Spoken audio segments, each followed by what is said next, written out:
Hello and welcome back, guys. We're now starting a new story, Izuku Midorya, host of the 10 Shadows Anagraner. You can find author's profile link in the description. Let's begin Chapter 1, Return of the Shadows, talking, thinking, shouting or angry, serious, talking through a phone hashtag text communication, text message, message app hashtag, technique being used, cover art credit, Joe Art. SHADOWS. Third person POV, July 15, 2339, late in the evening inside a hospital room, in the maternity ward of Tokyo Metropolitan Hospital a woman lets out a scream as she pushes with all her might. It had been a long and difficult 15 hours, but finally, her baby boy was born. The woman, a woman with naturally moss-green hair and eyes like emeralds, looked with lidded eyes at the medical staff surrounding her, then at the small human held tightly in the hands of a nearby nurse. The small bundle seemed to lay peacefully, not crying or making a scene. Looking at the new life, the woman lets a weak smile creep onto her face. Breathing a sigh of relief at the end of the difficult LBR, the woman shut her eyes and offered a small, silent prayer. Nurse 1, Mrs. Fushiguro, it's a boy. Do you have a name decided? The nurse holding the newborn asked, looking at the woman sitting on the chair, her legs still in the stirrups. Isami Fushiguro, yes I do, Isami Fushiguro, the mother who had just given BRTH, looked at the nurse and answered. Isami Fushiguro was struggling to catch her breath. Nurse 1, and the father? The nurse asked, looking at the green-haired woman. Isami was growing paler as she spoke. Isami Fushiguro, he's not here right now, he's overseas working. Isami replied, looking away slightly. I can't answer that question truthfully. Tuji is, Isami thought to herself. Reaching her arms out for her newborn baby boy, Isami smiled at the nurse to try and disarm her. The nurse, heeding the unspoken request, handed over the newborn to his mother. Isami Fushiguro, he's so small, he's so cute, Isami spoke to herself as she looked down at the baby boy in her arms. Hello Izuku. Isami spoke with a smile, her eyes glittering as she watched the newborn open his eyes and look up at her. It was at that moment that Isami swore to herself that she would never leave her little boy alone. She would always be there for and with him, no matter what. Isami looked down at the little boy in her arms and watched as he closed his eyes and dozed off once again. Eventually came the time to hand the newborn back to the nurse and close her eyes herself. Getting a little bit of rest. Isami, Tuji, I hope you're not hurt, please come home soon, and safe. Izuku and I are going to need you, I can't do it alone. A few weeks later inside the Fushiguro home, with Isami, Izuku, and Toji. It had been a few weeks since Izuku's BRTH and Isami's return to her and Tuji's shared apartment. A few days after she returned home from the hospital, Isami's husband and Izuku's father, Tuji Fushiguro, had returned from his work trip. Tuji, a quirkless man, whose family had been pretty much scrubbed from the face of the earth. One of the last of the Fushiguro family, a family who had been famous around the time of the emergence of Quirks in society. The Fushiguro name carried with it a weight, as it was the Fushiguro family who contributed quite a large amount to the research of quirks, or meta-abilities as they were called, during the appearance of these powers. Tuji Fushiguro, a well-built man, whose body was littered with scars and injuries, had arrived home from a trip to northern Japan. Tuji knew that his wife was PRGN, and when he left, he hadn't expected her to give BRTH while he was away. He had received an emergency contract and as such went to Fukushima to take care of some work for the Shai Hasaikai, who had contacted him. Upon returning home, Tuji was greeted by the sounds of his wife, Isami, who was quietly speaking in hushed tones. Wondering who she could be speaking to, Tuji made his way to where his wife was sitting. As he approached, she turned over her shoulder and raised a finger to her lips to signal him to keep quiet. Tuji looked at his wife, dumbfounded, until he looked just beyond her. On the floor in a puddle of black and white fur, lay a newborn baby boy, who had signs of dark green hair beginning to grow atop his scalp. The thing that confuses Tuji is the fur Isami, "Shoo, he's sleeping," Isami said as she smiled at her husband and looked back at the baby sleeping on the floor. "Tuji, Isami wa dash," Tuji began to speak, looking at his wife and then back at the baby. "Wait, is that?" Tuji asked, looking at his wife, gauging her reaction to his realization. Isami simply smiled again and nodded at her husband. Turning back, and looking at Izuku sleeping peacefully in the bundle of fur on the floor. Tuji looked at his wife, then at his son. He wanted to ask what those piles of fur or hair were, but right now he would let his newborn rest with his wife. Tuji took a deep breath and then sat on the couch beside his wife. Pulling her in close and resting her head on his shoulder, Tuji looked at his wife's appealing green eyes. "Tuji, I'll keep them out of harm's way if it's the last thing I do," Tuji thought as he looked at the two in front of him. About half an hour later, Tuji sat and listened to his wife's steady breathing as she napped on his shoulder. Tuji has moved Issei to the crib in the living room. As Tuji turned around after placing Izuku into his crib, the black and white piles of fur had disappeared. "Tuji, what the hell?" Tuji thought in surprise. Suddenly turning over his shoulder and looked at Izuku's crib, where he had heard a sound only a few moments before. As Tuji looked, he saw it. He got two answers to his questions at the same time. Those ball of fur were now sitting watching over the crib like guard animals.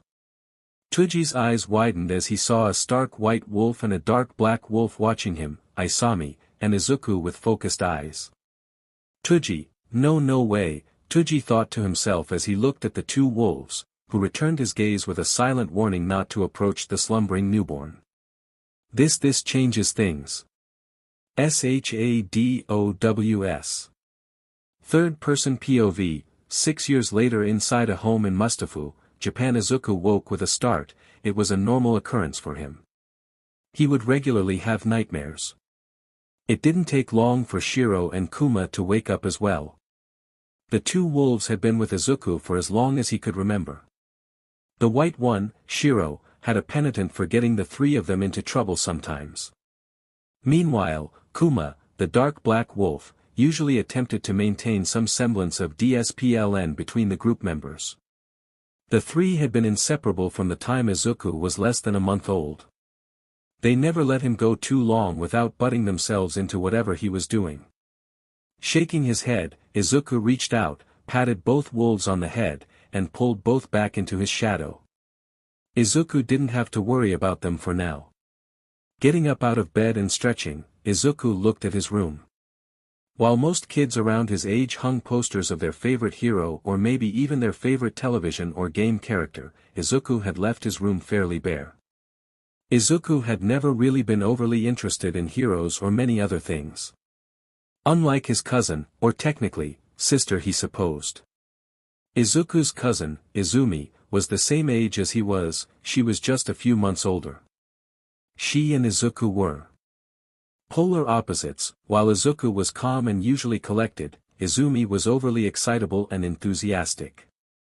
Izumi had a huge respect and admiration for heroes, often fangirling for her favorite heroes. While Izumi was quirkless, she still loved and wanted to be a hero as much as, if not more than anyone else around her. Izuku had been living with Izumi and her mother Inko, ever since his own mother Isami, who was Inko's younger sister, had passed away 2 years ago.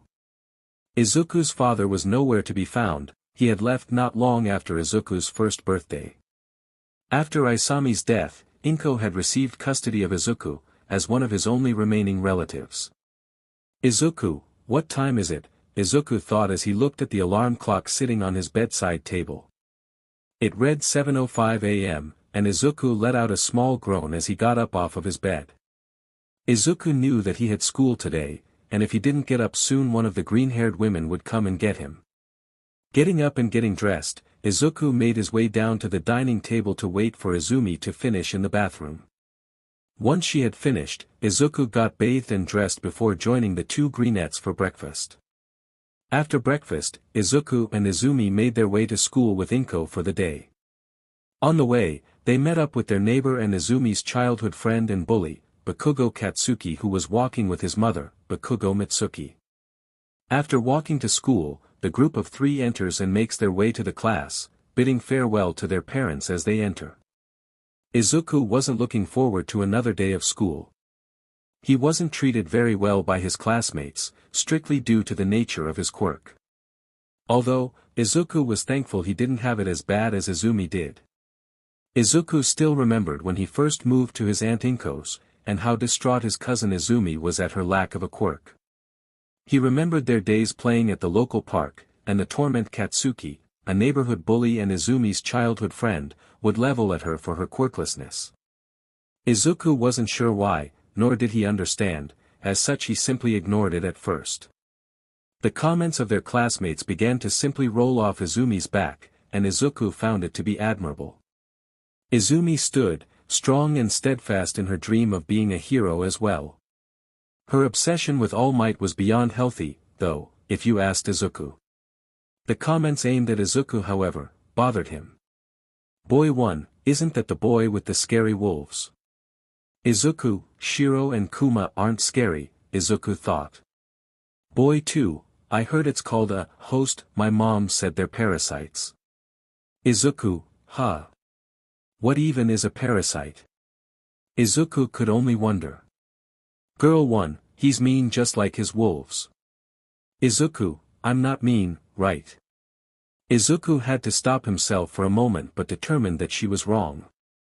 Girl 2, isn't he Izumi's brother? I wonder what it's like for him to live with Izumi. Izuku, she's no different from anyone else.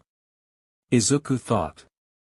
Izuku wasn't sure what to make of their comments. He was pretty sure he wasn't mean, and as such, neither were Shiro and Kuma. So he didn't understand why they were saying that about him. He had stood up and defended Izumi once, and Shiro had responded in kind. Maybe that's what it was. 9 years later, Mustafu, Japan, with Izuku and Izumi. Izuku and Izumi made their way through Mustafu on their way to Aldera Junior High as a massive commotion was taking place. A large crowd of people stood in the middle of the walkway and looked up at the tracks for the metro. As Izuku and Izumi came closer, Izumi took off in a sprint to try and get closer to the action and see it firsthand. Izuku picked up his pace to match the excitable hero fangirl he calls a sister and approached a police blockade, preventing people from entering the crowd and increasing the number of civilian lives the pro-heroes have to take into account.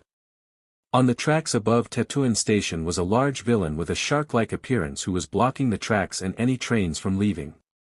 The villain thrashed about and shouted angrily at anyone who seemed to come too close. Eventually smacking and ripping an electrical tower out of the ground and toward the crowd of civilians below. Screams and shouts of terrified bystanders rang out as the large metal structure made its way toward the ground below. Rushing from the side, a man with white hair and a costume that left the front of his torso revealed. Black and white caution-styled accessories adorned his outfit. The man slammed his fists together, causing a small spark of electricity to arc as he reached upward and caught the falling metal structure, preventing it from hitting any innocent bystanders and causing major damage to city infrastructure. With a grunt of effort, the man managed to raise the metal above his head and set it to the side, dusting himself off as civilians around offer praises of the hero's work. Civilian 1, oh. That's Death Arms. A man said in awe. Civilian 2, he carries out justice through his great physical strength, someone else chimed in, the punching hero. In front of the crowd, a stream of water emerged and blocked anyone from moving forward into dangerous areas where they might fall victim to collateral damage. Everyone, this is dangerous. A man in a firefighter costume with fire hydrant-like mechanisms where his hands should be. This was the source of the water cordon. Stay back. Stay back. Civilian 3, the rescue specialist, Backdraft, is here, too, another man shouted. Izuku watched Izumi closely as she tried to peer around the crowd for a better look at the action and the heroes who would be present to take on this threat. He couldn't help but listen to some of the comments of the onlookers, most of which seemed to scathe him about his actions with the quirk he possessed. Apparently, the villain in question had simply snatched a purse but grew as large as he did when he had been cornered. Izuku watched Izumi push her way through some of the bystanders. Knowing she might disappear if he lets her out of his sight for too long, Izuku follows Izumi into the crowd. Pushing his way through the gathered bodies to find his sister and make sure she doesn't end up lost or injured in some way. He had promised his Aunt Inko he would watch out for Izumi a long time ago, and he intended to fulfill what he promised.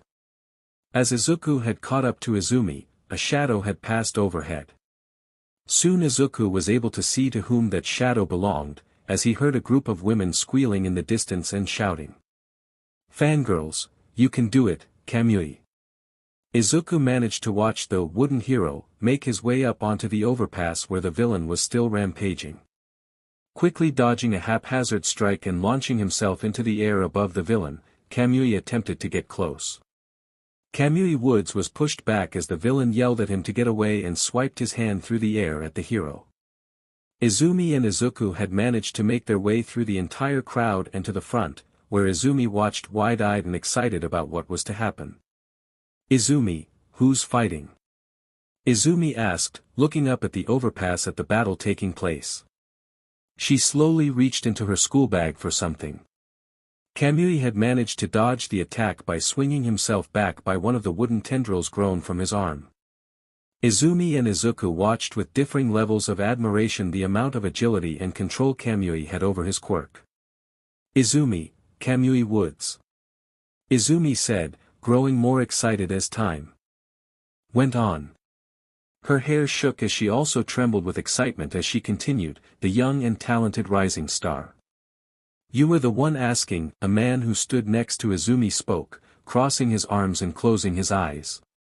The man had strange protrusions on both sides of his head, near his temples, and on the crown of his head as well. "But you gave a perfect commentary, kid. You're a fangirl, aren't you?" The man turned, smiling and pointing at Izumi as he asked. Izumi, well, Izumi blushed, turning away as she grew embarrassed. Izuku, yes. Yes, you are. Izuku mumbled, looking at the green-haired girl from the corner of his eyes. Izumi, Izuku, and the rest of the crowd watched with bated breath as Kamui Woods continued to fight the villain atop the train tracks. Kamui began speaking, however they were too far away to be able to make out what it was that Kamui was saying. They could see, however, that Kamui had stretched one of his arms out and a large group of wooden tendrils seemed to be forming from his arm, as if he were prepping a large-scale attack of some sort. Izumi, oh, Izumi shouted, pointing at Kamui and drawing both Izuku and the nearby onlookers' attention to what she saw. "Here it comes. Show us something flashy, Tree Man," the man who spoke to Izumi shouted. Izumi, preemptive, Kamui, binding, Izumi and Kamui, lacquered chain prison. Preemptive binding lacquered chain prison, as a large group of wooden tendrils extended from Kamui's arm and toward the villain, footsteps could be heard. Heavy footsteps to be exact, cannon. A massive shadow passed overhead as a woman the size of a building went flying toward the villain, her legs outstretched in a drop kick. Her feet connected with the man before Kamui's wooden tendrils were able to secure him. A large blonde woman in a spandex bodysuit and purple eye mask had kicked the villain, knocking him off of the train tracks and knocking him out cold. All of the bystanders, including the pro-heroes, stood in stunned silence as they simply waited for whatever was to come next. Kamui, ha. Izuku, ha. Izuku watched as the woman stood up over the villain, and then as she turned over her shoulder Izuku was suddenly surrounded by men with cameras of various quality and expense, taking pictures while repeating a mantra of, "Here it is." Izuku, what the F?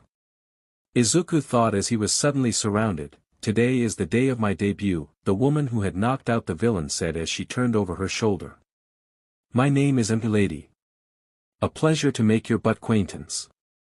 She gave a wink and bent over just a slight amount to flaunt her rear end for the cameras being flashed in her direction.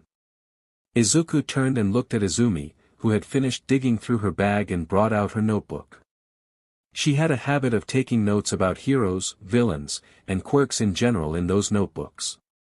She claimed that it was so she could be the best hero she could, but Izuku thought it might just be a way for Izumi to cope with the difficulty and societal stress of being quirkless. Izuku, right along with the superpowers came an explosive increase in crime. When the country was stuck in the slow process of drastic law reforms, courageous people started performing heroic acts, stuff from out of comic books. Guarding against superpowers and defending against evil, heroes were soon accepted by the public, and it was established as an official position within the government. Based on their performance, they get paid by the government and gain renown among the masses, Izuku thought to himself as he watched the villain being moved toward the police barricade. A few minutes later, after the police and heroes had handled the scene and began to disperse the civilians, Izuku watched and waited as Izumi made her notes in that notebook. Izuku listened to her mutter to herself about the villain's quirk, as well as analyze Empulady's quirk. Izuku waited patiently for Izumi to stop taking notes and writing, but it didn't seem like she was going to stop anytime soon. Izumi, no, but whether or not she can control the size, Izumi muttered to herself as she wrote in her notebook. What's that you got there, girl, you taking notes? You wanna be a hero? The man who stood beside Izumi looked over and asked. That's great. You can do it. Izumi, yes. I'll do my best. Izumi turned around with a small gasp. No one, besides Izuku, had ever given her any confidence in her ability to become a hero. Izumi smiled brightly at the man while she blushed from slight embarrassment and joy at being told something like that. SHADOWS. Third-person POV, a little while later Aldera Junior High, Mustafu, Japan, with Izuku and Izumi. Izuku and Izumi sat in class as their homeroom teacher spoke. He was talking about choosing future careers. Most of the students let out groans of boredom or sighs as they already knew what they wanted to do. Izumi sat with her head lowered as she continued writing in her notebook. Izuku simply let his head rest against his desk.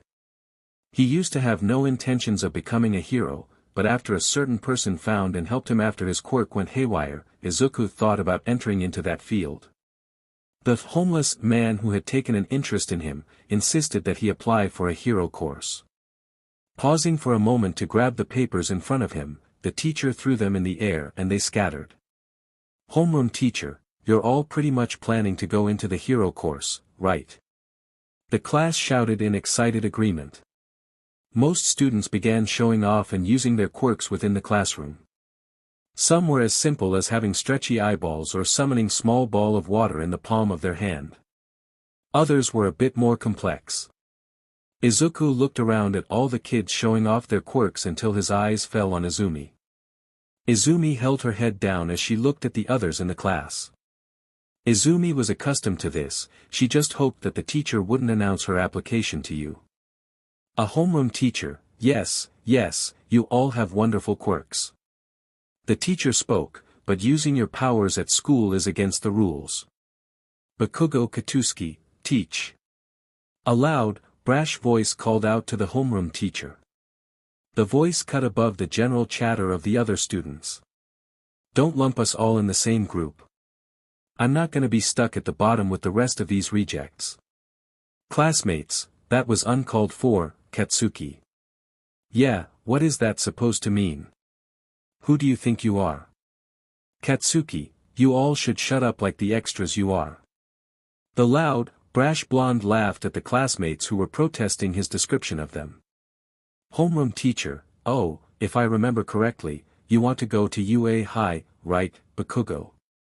The teacher looked at the clipboard and spoke. This sent a shock through the classroom. Some students began to mutter amongst themselves. Izuku sent a pointed look at Izumi, who appeared just as shocked when she heard that. Girl 1, UA. That national school. Boy 1, it was in the top 2% this year, you know. Boy 2, their acceptance rate's always really low, too. Izuku watched Izumi shrink into herself as their classmates' comments resounded through the room.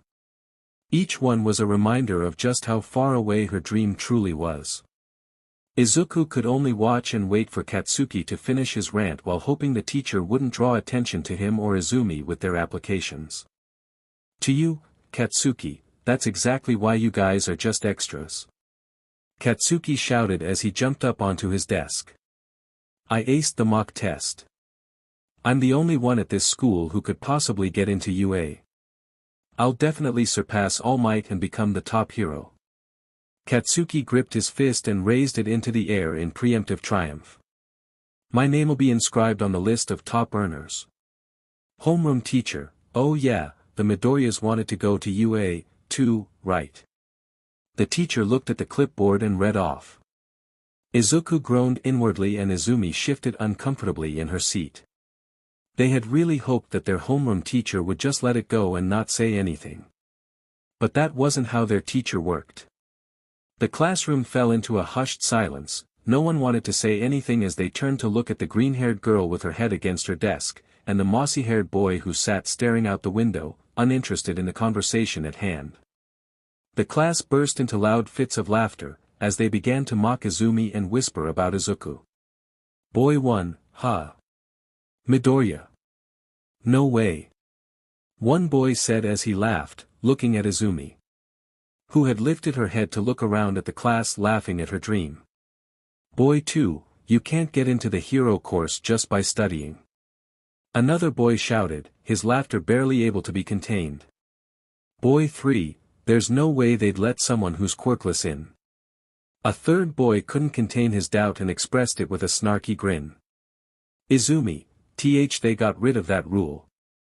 Izumi protested, standing up from her desk. There's just no precedent, girl 1, hey, doesn't Midorya-kun have a host quirk? Disgusting. A girl with glasses leaned into another student and whispered. Girl 2, I heard that he was the one responsible for that massive attack in Fukushima. Weren't we there for a class trip when it happened? Another girl shook her head and whispered to her seatmate. Izuku, that wasn't my choice, none of it was.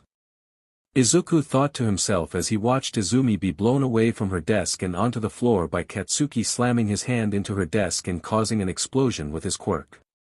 The Pomeranian is getting out of hand, Izuku thought with a sigh. Katsuki, hey Deku. Katsuki yelled at Izumi, his palm still smoking from the previous explosion, you're below the rejects. You're quirkless. You think you can even stand in the same ring as me? Izumi, no, wait, Kaken. Izumi said as she scooted away from the angry blonde, who was pressing forward. Izumi's back hit the wall of the classroom as she shuddered and tried to explain herself to her childhood friend and bully. It's not like I'm trying to compete with you or anything. Believe me. Izumi lowered her head and fidgeted with her hands as she continued, it's just that it's been my goal ever since I was little. And well, Izumi paused, trying to find the right phrasing to avoid this becoming worse. I won't know unless I try, Izumi said meekly, as she looked up at the blonde-haired boy who simply stared down at her with pure rage and fury. Katsuki, what do you mean, unless you try? Bakugo asked through gritted teeth, his palms smoking once again as sparks made their appearance. Are you taking the test for fun? What the hell can you do? You're quirkless. Izuku, Katsuki. Izuku called out, his voice making it clear that he wasn't going to allow the blonde boy to continue. Elsewhere in Mustafu, a woman's scream could be heard as she sat on the ground, her quirk active, creating a barrier around her. A man wearing a corner store uniform rushed out of the shop and shouted after a man running away. Clerk, thief. Someone. The clerk called after the man as he ran away. The thief had an upper body made mostly of a sludge-like material and he wore a pair of jeans and boots. He ran as fast as he could, trying to increase the distance between him and the shop he had just robbed. A small portion of his body got caught on a lamppost and split from the rest of him, causing loose cash to fly off as well. Sludge villain, catch me if you can. The villain shouted as he continued running. Paying very little mind to the civilians and bystanders he was shoving to the side as he ran past. Civilian 1, huh? There's no hero around. A man who was standing on the sidewalk spoke as he watched the villain escape. Civilian 2, normally someone would come right away, another person commented. Civilian 3, this guy's taking advantage of the chaos from this morning. A man spoke, offering a theory as to why there were no heroes coming yet. There are tons of people around who don't know what to do with their quirks.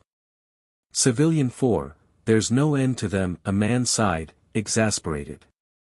What the bystanders were unaware of, was a man wearing simple clothing had stepped out of the door of a nearby convenience store. Hearing their conversation, the man looked and saw the quickly disappearing villain. Taking a deep breath, his body expanded and grew into a massive muscular form. The once loose t-shirt now clung tightly to the defined muscles of the man. "There is an end," the man said, taking a step forward and causing the bystanders to look his way. "Why?"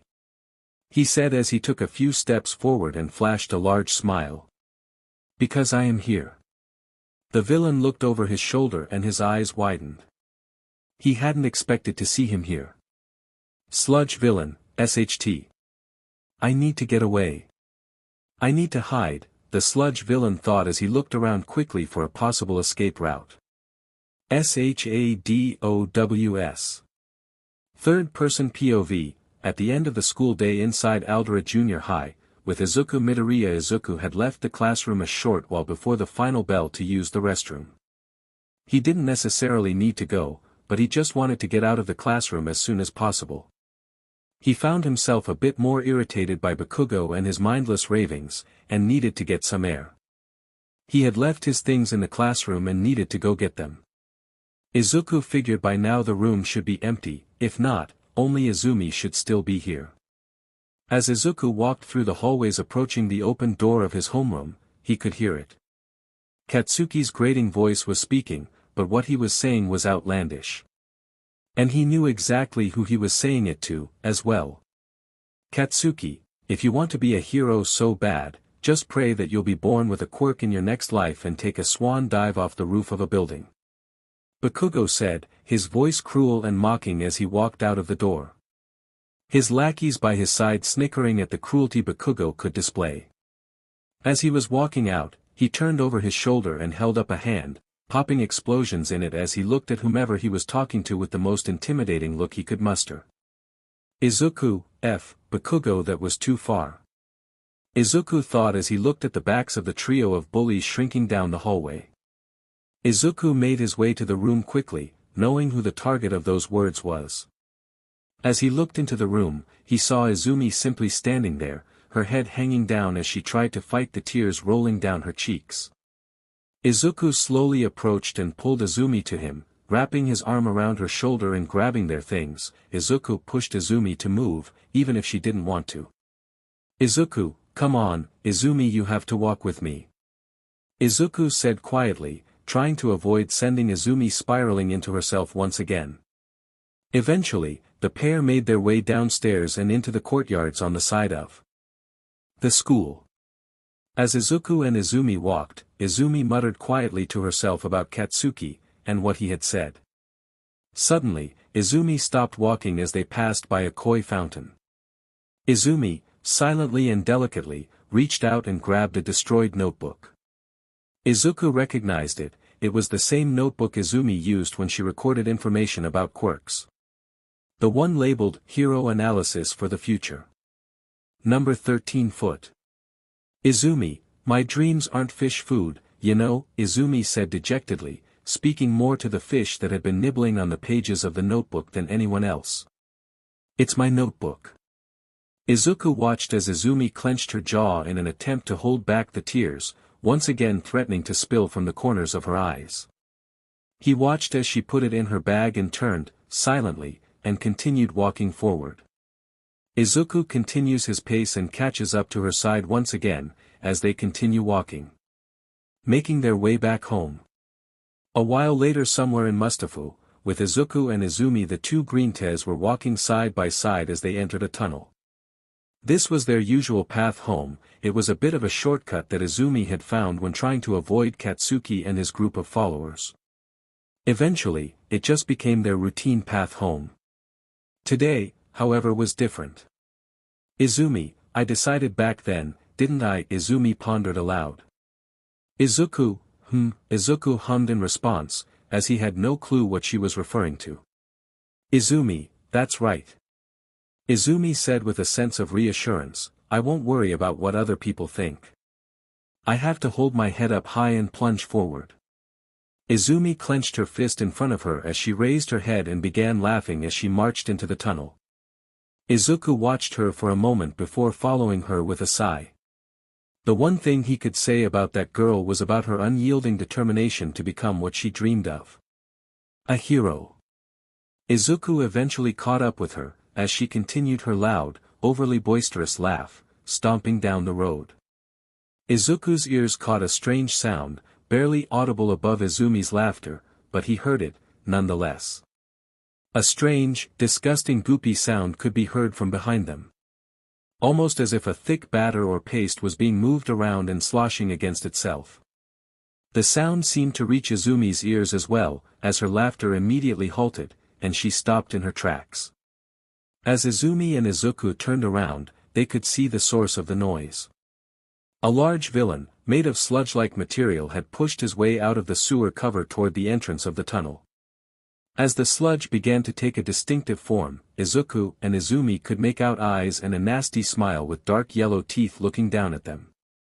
Towering above the two 14-year-old children with a sense of menace and danger Izumi had yet to experience. Izumi began to shake as she muttered to herself, trying to keep calm, but it was no use. Izumi, a villain.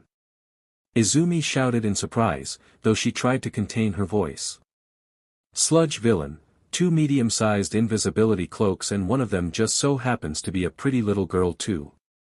The sludge villain spoke, as he looked at the 2 teenagers in front of him. Izuku, Izumi run.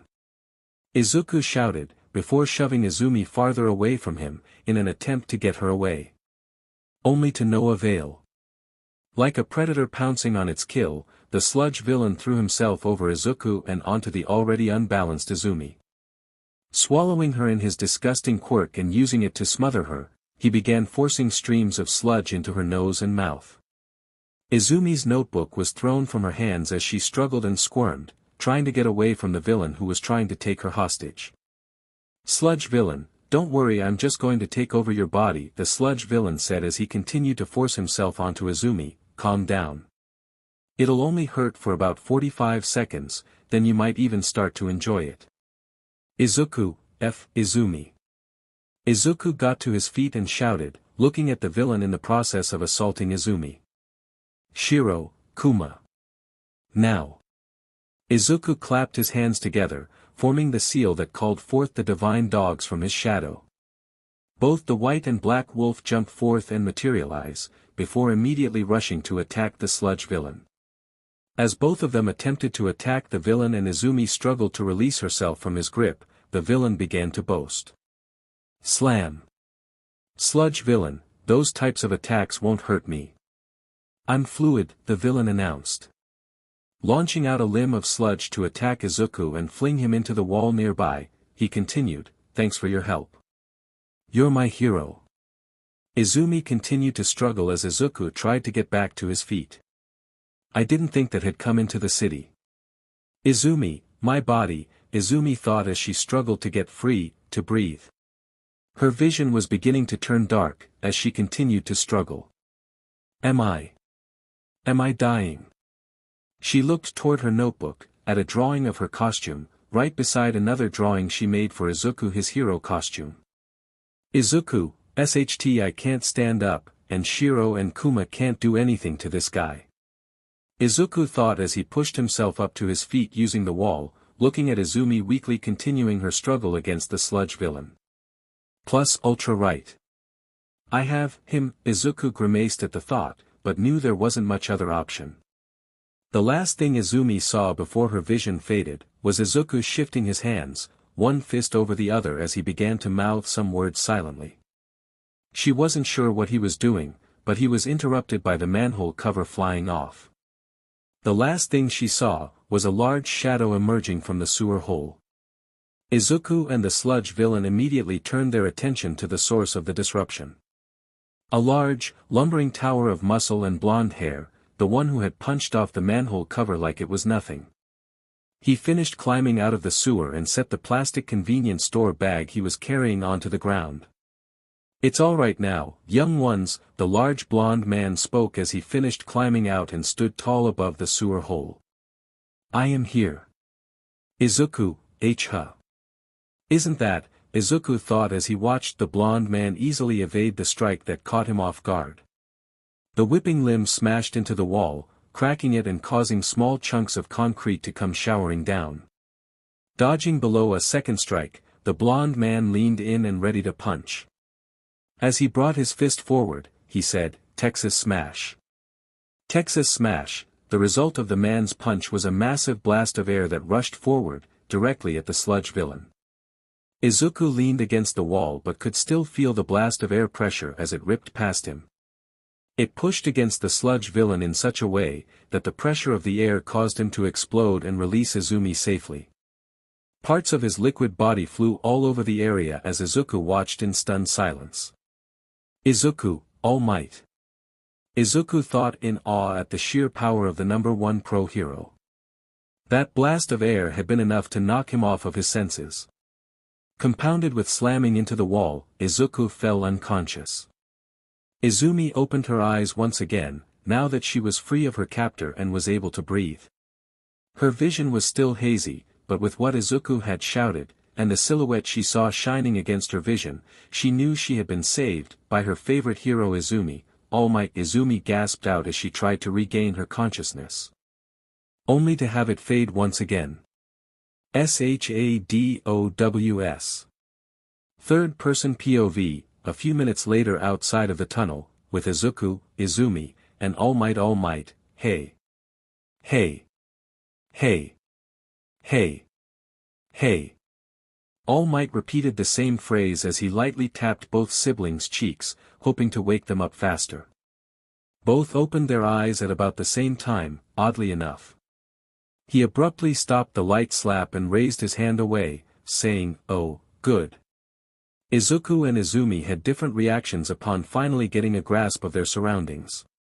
Izumi, the All Might superfan, immediately got worked up and red in the face as she quickly scooted away from her idol. A person she didn't ever think she'd get to see in person. Izuku, however, merely looked at All Might before nodding and getting up. "All Might, I'm glad you're okay." All Might said, looking at the two greenettes. "Sorry about getting you two caught up in my villain fighting." All Might continued, apologizing with a raise of his hand, "I don't usually make mistakes like this, but today," All Might shrugged before continuing, "I was in high spirits on my day off in a new place." Ha ha ha. All Might finished with his signature laugh. Izuku looked at Izumi and saw her face growing redder and redder with each passing second. She was completely starstruck and couldn't even focus on what the man was saying. Only being in his presence was enough for her. "All Might, but you two were a big help, kids." All Might said, before holding out two 2-liter bottles that had been filled with the sludge villain's body. "Thanks to you I captured him safely." Izumi, the number one hero. All Might, Izumi mumbled to herself, he's the real thing. He looks completely different in person." Izuku, Izumi, you're talking out loud." Izuku reminded the girl quietly. Izumi, oh, right. Izumi shouted absent-mindedly as she searched for something nearby, an autograph. "Where should I?" Izumi's eyes finally settled on the notebook, as she reached out and grabbed it, in that notebook. She opened the notebook to a page and saw, scribbled across both pages, was All Might's signature. "He already did." Izumi shouted in excitement. Izuku watched on in second-hand embarrassment as Izumi proceeded to boy furiously and thank All Might for his signature. Going so far as to proclaim it to be a future family heirloom. Izuku guessed All might be thinking the same thing he was, as all he could muster was a smile and a thumbs up, saying a curt "okay" before tapping his sides. All Might, well, I need to take this guy to the police. All Might said as he tapped the bottle settled in the pocket of his cargo pants. Turning around, All Might waved over his shoulder and said, "See you again, on the other side of the screen." Whatever that meant. All Might then began to stretch, and Izumi seemed taken aback. She had so many questions to ask, and so little time to get her answers. But, there was one question that was pressing on the forefront of her mind. It just had to be answered. "Izumi, wait, already?" Izumi asked, almost pleadingly. All Might, pros are constantly fighting enemies and time. All Might said as he continued to stretch his legs. Izumi, wait, there are still things I need to ask, Izumi thought desperately as she reached out for the blonde man, who was about to jump away. All Might, well then, All Might said as he readied himself to jump, I'm counting on your continued support. Whoosh. All Might launched himself from where he was, leaving Izuku standing there and waving the dust from his face. He watched as All Might became a speck in the sky before turning back to Izumi to suggest they head home. Izuku, hey, Izumi. Let's head home. Izuku paused. Izumi wasn't there, neither was her notebook or backpack. Letting out a sigh, Izuku could only guess what could have happened to her. After standing there for a few moments, trying to decide what to do, he eventually follows in the direction All Might had leapt off to. Welp, now I need to find Izumi. Izuku thought to himself sarcastically as he began jogging in the direction he saw All Might flying. Meanwhile in the air, with Izumi and All Might, let go of me. Your fanaticism is too much. All Might shouted as he attempted to pry the teenage girl off of his leg. The two were soaring above the city, as Izumi clung for dear life to All Might's leg, and the blonde man attempted to pry her grip away. The green-haired girl was surprisingly strong, if All Might had to say. Izumi, if I let go now I'll die. Izumi shouted over the wind rushing past her face. All Might, ah. That's true. All Might said. Quickly realizing that if, in fact, the girl did let go, she would undoubtedly die from the fall. Izumi, I have a lot of things I want to ask you directly. Izumi shouted once again, trying to keep her face from becoming too distorted from the wind. All Might, okay. I get it. All Might conceded, so just close your eyes and mouth. Izumi did as she was told, tightly closing her mouth and eyes and burying her face into the fabric of his cargo pants. All Might reached out a hand and held onto the girl's backpack, giving her just a little bit more security than only her grip on his leg. All Might let out a sigh and began to scan the surroundings for a decent landing spot, where he could also have a bit of privacy. All Might, SHT.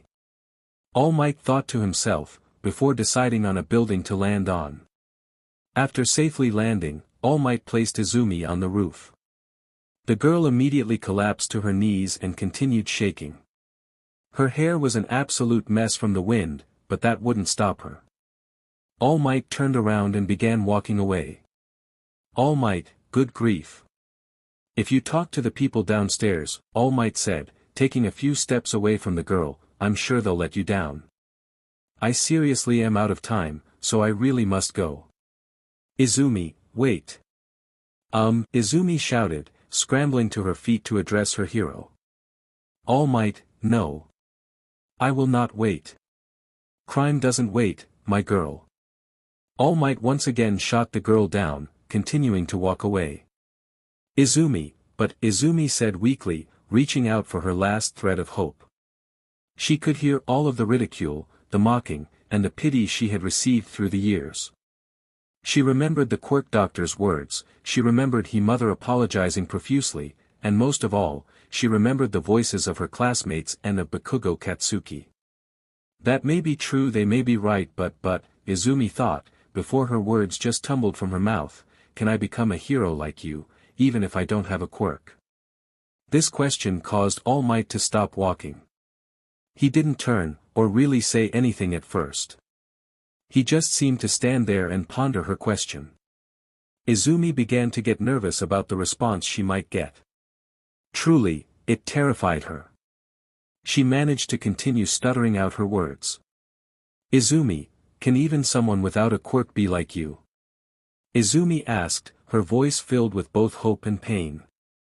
A hesitance due to the fear of rejection that would come with such a question. If All Might answered her question like all the others, she didn't know what she would do. Maybe she would just accept it, like she should have before. All Might froze in place, and slowly looked over his shoulder at the girl behind him. SHADOWS. Shadows, 110, Divine Dogs, 2 wolves, 1 white and 1 black, which manifest from the wielder's shadow. Summoned by performing a wolf hand seal, or shadow puppet. Both are capable of tearing humans and animals apart with their fangs and devouring them. Each of the dogs can detect enemies and items and notify their MSTR when one is close. Their tracking abilities allow them to find lost allies and locations as well. Dash, dash, dash, dash, dash, dash, dash, dash, dash. Hey everyone, this is the start of a new series I'm writing. The concept is pretty obvious, Izuku Midorya with the 10 shadows technique. I'm trying out something different than what I usually write. I also want to assure everyone that just because I'm writing this, does not mean that I will be neglecting the other stories that I am working on. Especially with Issei Hayadu, a perfectly average student on hiatus for a little while longer while I continue to catch the reaction FIC up. This story is one that I've seen similar versions of other places and wanted to write my own, as I genuinely enjoy Megumi and the 10 shadows technique. If you read the tags, Izuku won't be getting OFA in this story, however there is someone who will be getting it. I think I've made it perfectly clear who. I hope you enjoyed the first chapter. Similar to my other stories, each chapter can realistically be thought of as an episode of the anime and will be structured relatively as such. Obviously, there is a shared MC POV for now. After the entrance exams, it will merge closer to a single story. I hope you like some of the changes I'm making. This is not Izuku as Megumi, so don't expect Izuku to have the characteristics of Megumi Fushiguro. While Izuku is not canon, he also isn't written to be a carbon copy of the character I'm basing his power on. Izuku will have his own personality that will become more apparent as the story progresses. I hope you enjoyed this first chapter, and I'm looking forward to writing more of this story in AU. If you enjoyed it, please leave a vote, as it lets me know I'm doing a good job, and if you have any comments, questions, or criticisms, please leave them in the comments for me. I'm always looking to improve the quality of my writing. Once again, I hope you enjoyed this chapter, and as always, I hope you have a fantastic rest of your day. Thank you for reading. Big_Beefy Chapter 2, To Be a Hero. Talking, thinking, shouting or angry, serious, talking through a phone #text communication, text message, message app technique being used, cover art credit, Joe Art. SHADOWS. Third person POV, somewhere in Mustafu, with Izuku. Izuku was making his way through the streets, looking for anywhere that the giant billboard of a man and his sister could have gone. He had been mostly unsuccessful in his search, as for some reason, no one ever paid enough attention to their surroundings unless the danger was right in front of them. Izuku, geez, if only people actually paid attention to SHT going on around them, then maybe, just maybe, we wouldn't need heroes in the first place. Izuku thought to himself as he continued to walk. Thinking back on it, there was never really a time that Izuku remembered idolizing heroes. He had always found it strange, the drive for people to do such things. But then he met Izumi, and his outlook on them changed. He had always been looked at sideways for his quirk, beyond being in the minority that had developed their quirk during infancy, for having a host quirk. There were no host quirk heroes either, maybe that was why. No, Izuku didn't think that could be it, he just never really saw their purpose. Izumi had been the one to show him why they existed, at least, in theory and spirit she was a quirkless girl, who had always had her odds stacked against her, in a way that was even worse than him. Yet, despite all the difficulties and daily reminders of the impossibility of the task, she stood strong. Seeking to embody the very essence of her idol, All Might. That's why he was sure, that if Izumi was with All Might, she wouldn't let him leave without asking the one question she had asked her mother so long ago. The same question she had asked him on the roof of a building near the Tatooine shopping district, with Izumi and All Might. Izumi, even if I don't have a quirk, can I become a hero? Izumi asked, putting her last lifeline out, hoping that she would finally get even a thread of hope to grab onto. Izumi clutched her hands in front of her chest and lowered her head, afraid of the response she would get. All Might stopped walking. He had heard something that was both a surprising and a heartbreaking question. One that he, himself, had asked a long time ago. Izumi, can even someone without a quirk be like you? Izumi asked, her legs shaking as she asked her question. She shut her eyes tight, in both fear and embarrassment. She was afraid to look at his face, just in case it would be like everyone else, the look of pity and shame they would give her for her dreams. All Might turned over his shoulder to look at the girl. She was brave, but to what extent? All Might knew what he had to say, and he didn't want to.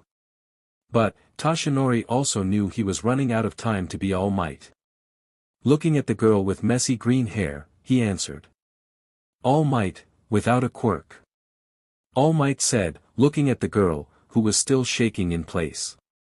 He didn't get to continue, as his body was racked with terrible pain.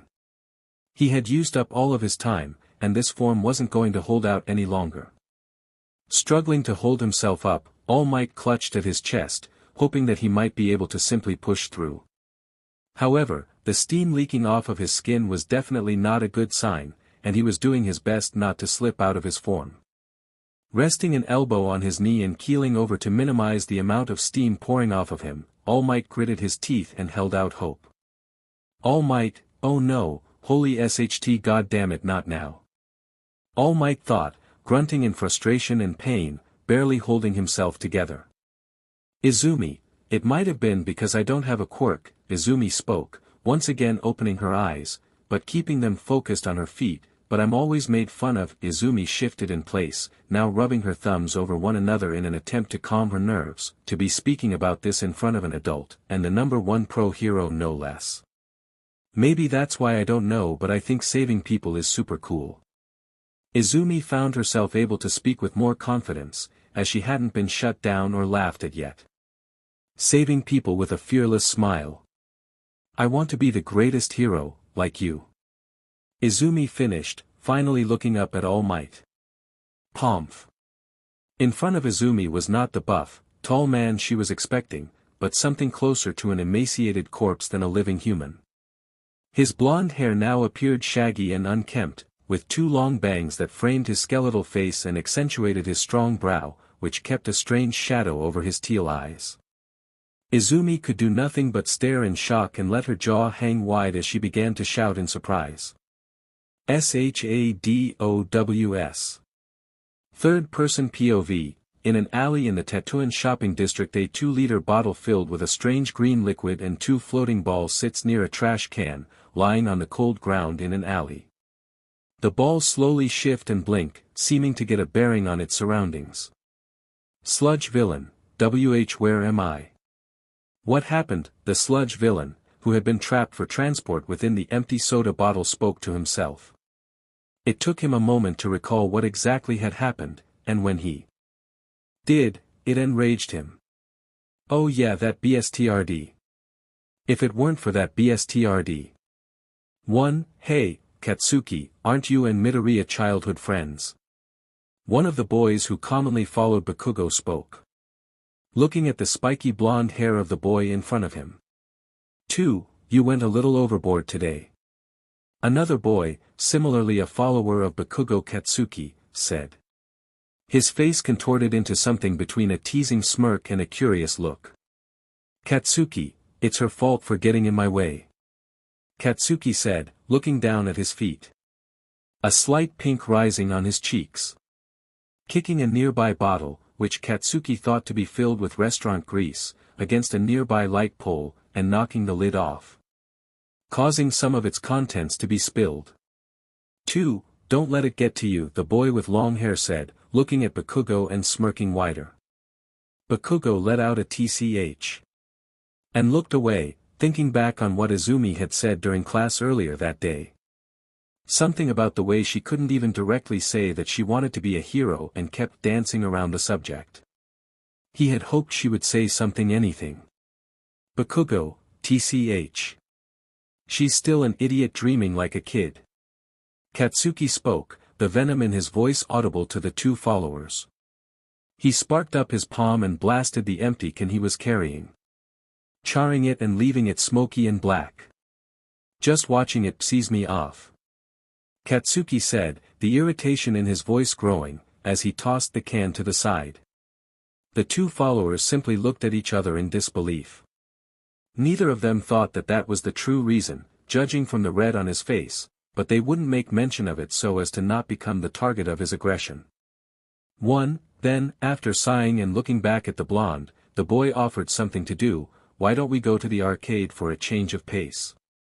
You'll come, too, right, Katsuki? Katsuki, huh? Yeah, sure. Bakugo answered, looking back unenthused. 2, then let's go to the one in front of the station. There's lots of prey there. The boy with long hair said. The green sludge crept closer and closer, unnoticed by the trio of boys within the alley. Quickly passing by the blown-up can lying on the ground, and got near the blonde boy's feet. 1, you're terrible. The boy responded, looking at his friend in amusement. Katsuki, what? If we get caught, it'll end up on my record. Katsuki shouted in protest, not wanting to ruin his chances of getting into UA before even taking the test. It was then that the two boys noticed something creeping up behind Bakugo. A mound of sludge that seemed to grow larger and larger with each passing second. Both boys took an instinctive step away from the explosive blonde and pointed at the strange amalgamation of sludge. 1 and 2, hey, look. The boys said, panicked and pointing behind Bakugo. Bakugo turned over his shoulder and looked, finally noticing the sludge villain pulling himself together and growing in size. Beginning to loom over the trio of boys, the sludge villain focuses his eyes on Bakugo and opens his mouth. Sludge villain, an invisibility cloak with a great quirk, the sludge villain said, looking at the blonde-haired boy and preparing to strike. Somewhere near Tetsuin Station, with Izuku had made it to Tetsuin Station, and nearby where a majority of buildings and the Mustafu police station were. He figured that if he'd be able to find Izumi anywhere, she'd be around here. Especially since she got taken by All Might, for what he assumed must have been the ride of a lifetime. After a few minutes of diligently searching, Izuku made the decision to use one of the 2 divine dogs to try and sniff out where Izumi could have gone. While Izuku didn't want to get in trouble for using his quirk, he figured that he could explain it away should anyone become too curious. Divine dogs, Kuma. Clasping his hands together, Izuku called out Kuma, the black wolf, and ordered him to sniff out any trace of Izumi. He knew that it would be a bit more difficult, since the last time Kuma would have been able to get a scent from Izumi, was when she was covered in the sludge villain's quirk. Unlike what Izuku expected, it only took Kuma a few minutes to be able to pick up the scent. However, Kuma was taking Izuku deeper into the city, closer to the Tetsuin shopping district. Boom! Continuing to follow Kuma, as he had no reason to doubt the nose of his quirk, Izuku felt the ground shake and he could hear a massive explosion rocking the air in the nearby area.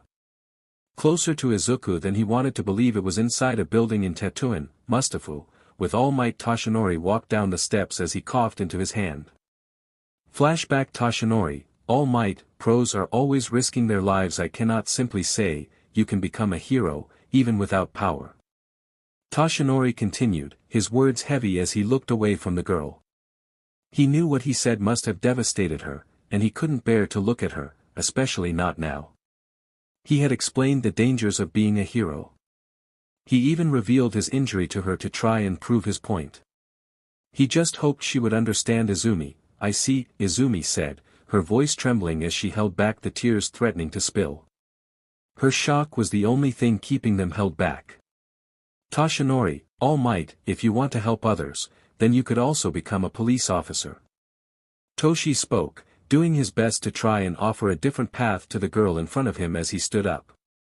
They're often teased and looked down on because they get the villains delivered to their doorstep, but it is also a fine occupation, Toshinori said, his voice calm and soothing, trying to make the painful rejection as easy and painless as he could. Toshinori made his way to the door and opened it. It's not bad to have a dream, Toshinori said, his head falling just a little, but you also have to consider what's realistic. Young lady. Toshinori didn't look back at the girl as he stepped inside and closed the door behind him. He didn't know if he would be able to stand the look he knew was on her face. Present. Toshinori, I can't dwell on that I showed her my injury. If even I can get hurt, then someone without a quirk could get even more injured than this or die. I don't want a girl with a bright future throwing herself at something when she's almost guaranteed to die in the line of duty as a hero. Toshinori thought to himself as he steeled his resolve, knowing that he made the right choice. Now, I need to quickly get this guy. Toshinori spoke but paused, stopping himself as he looked down at his empty pocket. The one which had held the bottle with the captured sludge villain within.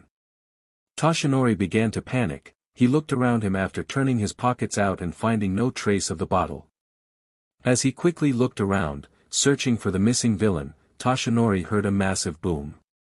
An explosion rocked the building slightly as he looked out a nearby window and saw a large amount of smoke rising into the sky. It was then that he realized. Boom! Toshinori, don't tell me, Toshinori muttered to himself. On the roof of the same building, with Izumi. Boom! Izumi was still standing there, lost in her pool of shock and misery. She couldn't believe All Might had said that to her, and without even sparing a glance back as he left. Then, all of a sudden, she was pulled out of her thoughts by the sound of an explosion. The surprise had brought her back to reality as she looked around. Quickly, trying to find the source of the loud sound. Izumi, a villain. Izumi shouted to herself as she noticed the rising smoke nearby. Turning to begin running toward the stairs to get to street level, Izumi continued, what hero will be going to the scene? It was as she was about to reach the door that All Might's words came back to her. Nagging at the back of her mind like a cold wind rustling through the bare trees in autumn. She didn't know why she found herself so eager to go.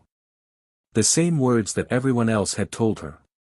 He was much nicer and more polite about it, but nevertheless, it was the same. After all, there was no point. She had just been told that she couldn't be a hero, by her idol and the #1 hero, so who was she to argue? Crestfallen, Izumi sighs and continued walking toward the door.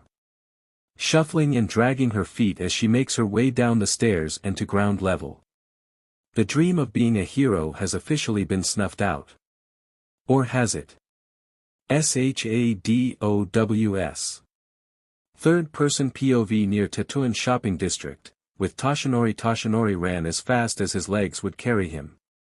He didn't want anyone to be seriously hurt, especially since it was due to his negligence that would lead to their situation. Toshinori huffed and puffed as he moved toward the incident, pushing through the crowds to try and get closer. Hoping that his gaunt frame would allow him to weave between the amassed civilians who were blocking his way forward. Screams could be heard ringing throughout the entirety of the Tetsuan shopping district as blasts and explosions continue to ring out. The buildings in the nearby vicinity have gone up in flames and heroes are doing their best to put a stop to both the fires and the massive sludge villain who has taken a hostage. Storefronts had collapsed and signages had fallen off of the faces of the buildings. The fire continued to spread as civilians attempted to escape to a safe distance. Hoping and praying that a hero would be able to stop this destruction before it got any worse than it currently was. A trio of heroes, Death Arms, and 2 others rushed up and assessed the scene. The police had already created a perimeter to prevent any civilians from rushing forward or becoming an additional target for the villain. On a quick scan of the scene, Death Arms could see a massive amalgamation of sludge that seemed to be wrapped around a boy with blonde hair. The flames surrounding the villain make it hard for him to clearly make out the situation, as well as prevent his approach to attempt to save whoever it is the villain had trapped. But for a moment, he could see clearly. The hostage was wearing a middle school uniform. Death Arms, a child was taken hostage. Death Arms shouted, both enraged and concerned about the new development. Deciding to throw caution to the wind, Death Arms slammed his fists together and rushed forward, attempting to strike the sludge villain. You coward! Death Arms shouted as he slammed his fist into the gooey body of the sludge villain. Death Arms' fist sunk into the sludge villain and almost became trapped. Death Arms had to reach forward and try to claw his arm free as it began to sink into the sludge. Death Arms, what the hell is this? Death Arms said through gritted teeth as he struggled to free his arm from the hold the villain had gotten on him. I can't grab hold. Wham! Death Arms had made the realization too late and was off guard when the sludge villain used one of his limbs to smack the hero away, throwing him far enough that he didn't have to worry about him reaching the boy he was holding hostage. Hero 1, Death Arms, a hero with a bird-like helm and yellow cape, shouted as he ran forward, attempting to provide some type of assistance. Hero 2, CRP, another hero, who was wearing a costume with baseball-themed gear and aesthetics, called out as he dodged an attack from the sludge villain. Sludge villain, heh, don't come near me, the sludge villain proclaimed, staring at the heroes surrounding him. A loud guttural screaming took his attention from the heroes to his hostage. As the boy had begun to shout and attempt to pry himself free from the sludge villain's tight grasp. Katsuki, I won't let sewage like this swallow me. Katsuki shouted as he attempted to pry himself free. As he continued to push his body forward in an attempt to pull himself out, you little dash, boom. Boom boom. He activated his quirk and began to cause large explosions, both damaging the nearby structures more and causing the heroes to back away in an attempt to remain safe. The heroes and nearby civilians had to cover their faces from both the blast and the smoke coming their way. The fires began to spread even more as well, drawing even more attention from the nearby heroes, who were unfit to be able to combat the sludge villain. Sludge villain, what power, the sludge villain complimented Katsuki mockingly. I've hit the jackpot. With this quirk and power, I can get revenge on that guy, the sludge villain thought, as he smiled menacingly and looked at the boy in his grasp. Enthused and emboldened by this new line of fantasy, the sludge villain began to change rapidly, growing in size and amount, causing the bystanders to gasp and the heroes on site to take an additional step back.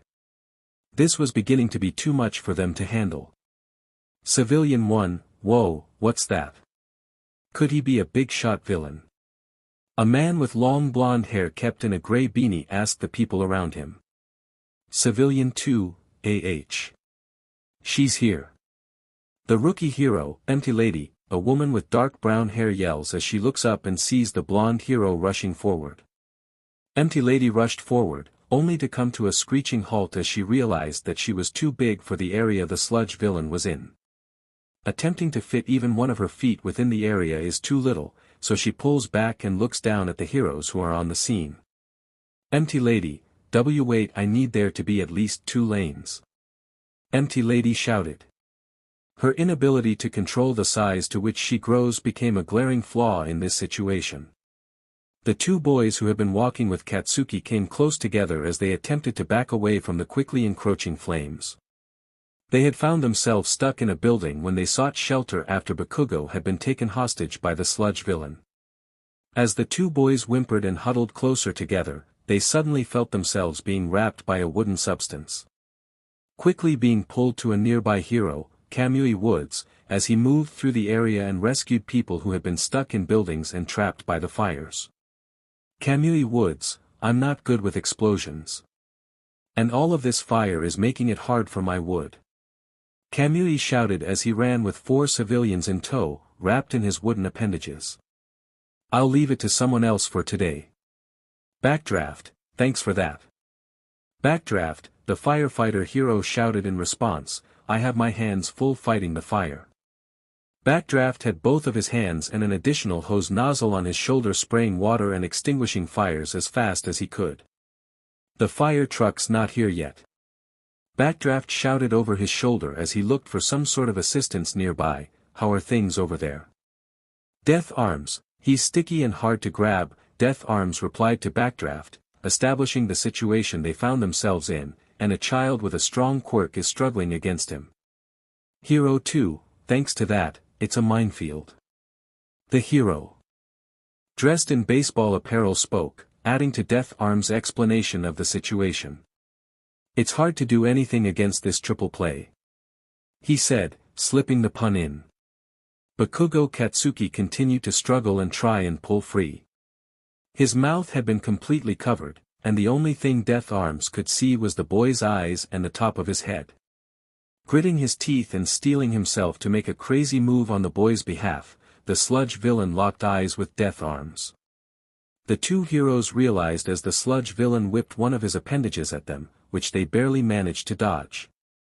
FWIP. Hero 2, CRP. Death Arms, there's no one who can take care of this at the scene right now. Death Arms shouted, realizing the disparity between the heroes on the scene and the villain in front of him.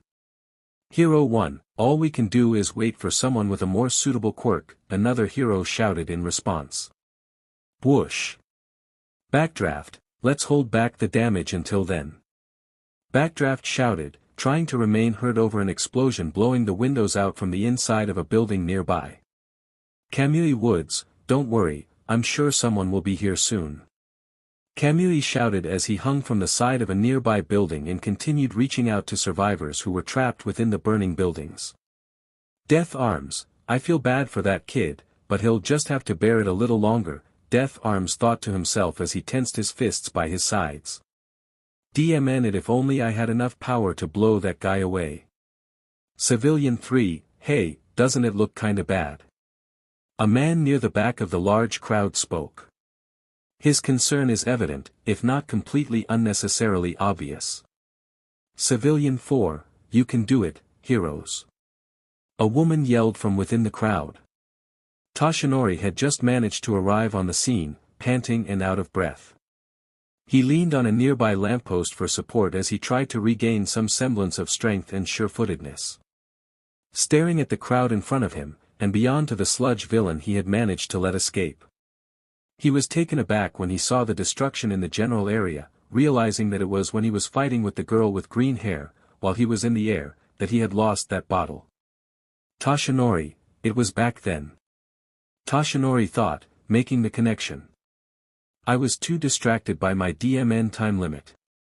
I can't believe I made a mistake like this after admonishing that girl. Toshinori clutched his chest in pain as he looked on, almost helpless to do anything but watch the situation unfolding in front of him. Pathetic, absolutely pathetic. SHADOWS. Third-person POV, somewhere near Tatooine Shopping District, with Izumi. Izumi was walking home.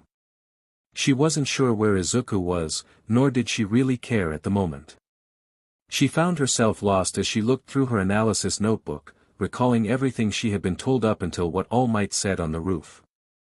Classmates, she's still dreaming like a kid even though she's in her third year. Teachers, it's time for you to think seriously about your future, young lady.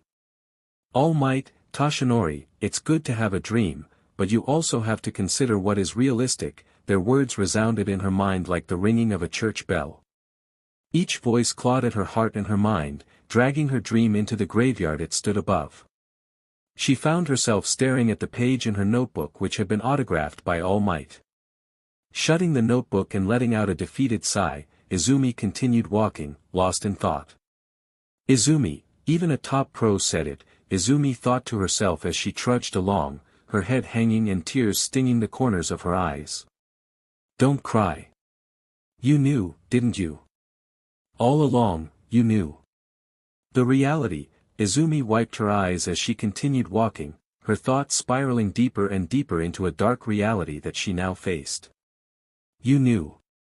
That's why you were so desperately trying. You were averting your eyes, not looking at reality.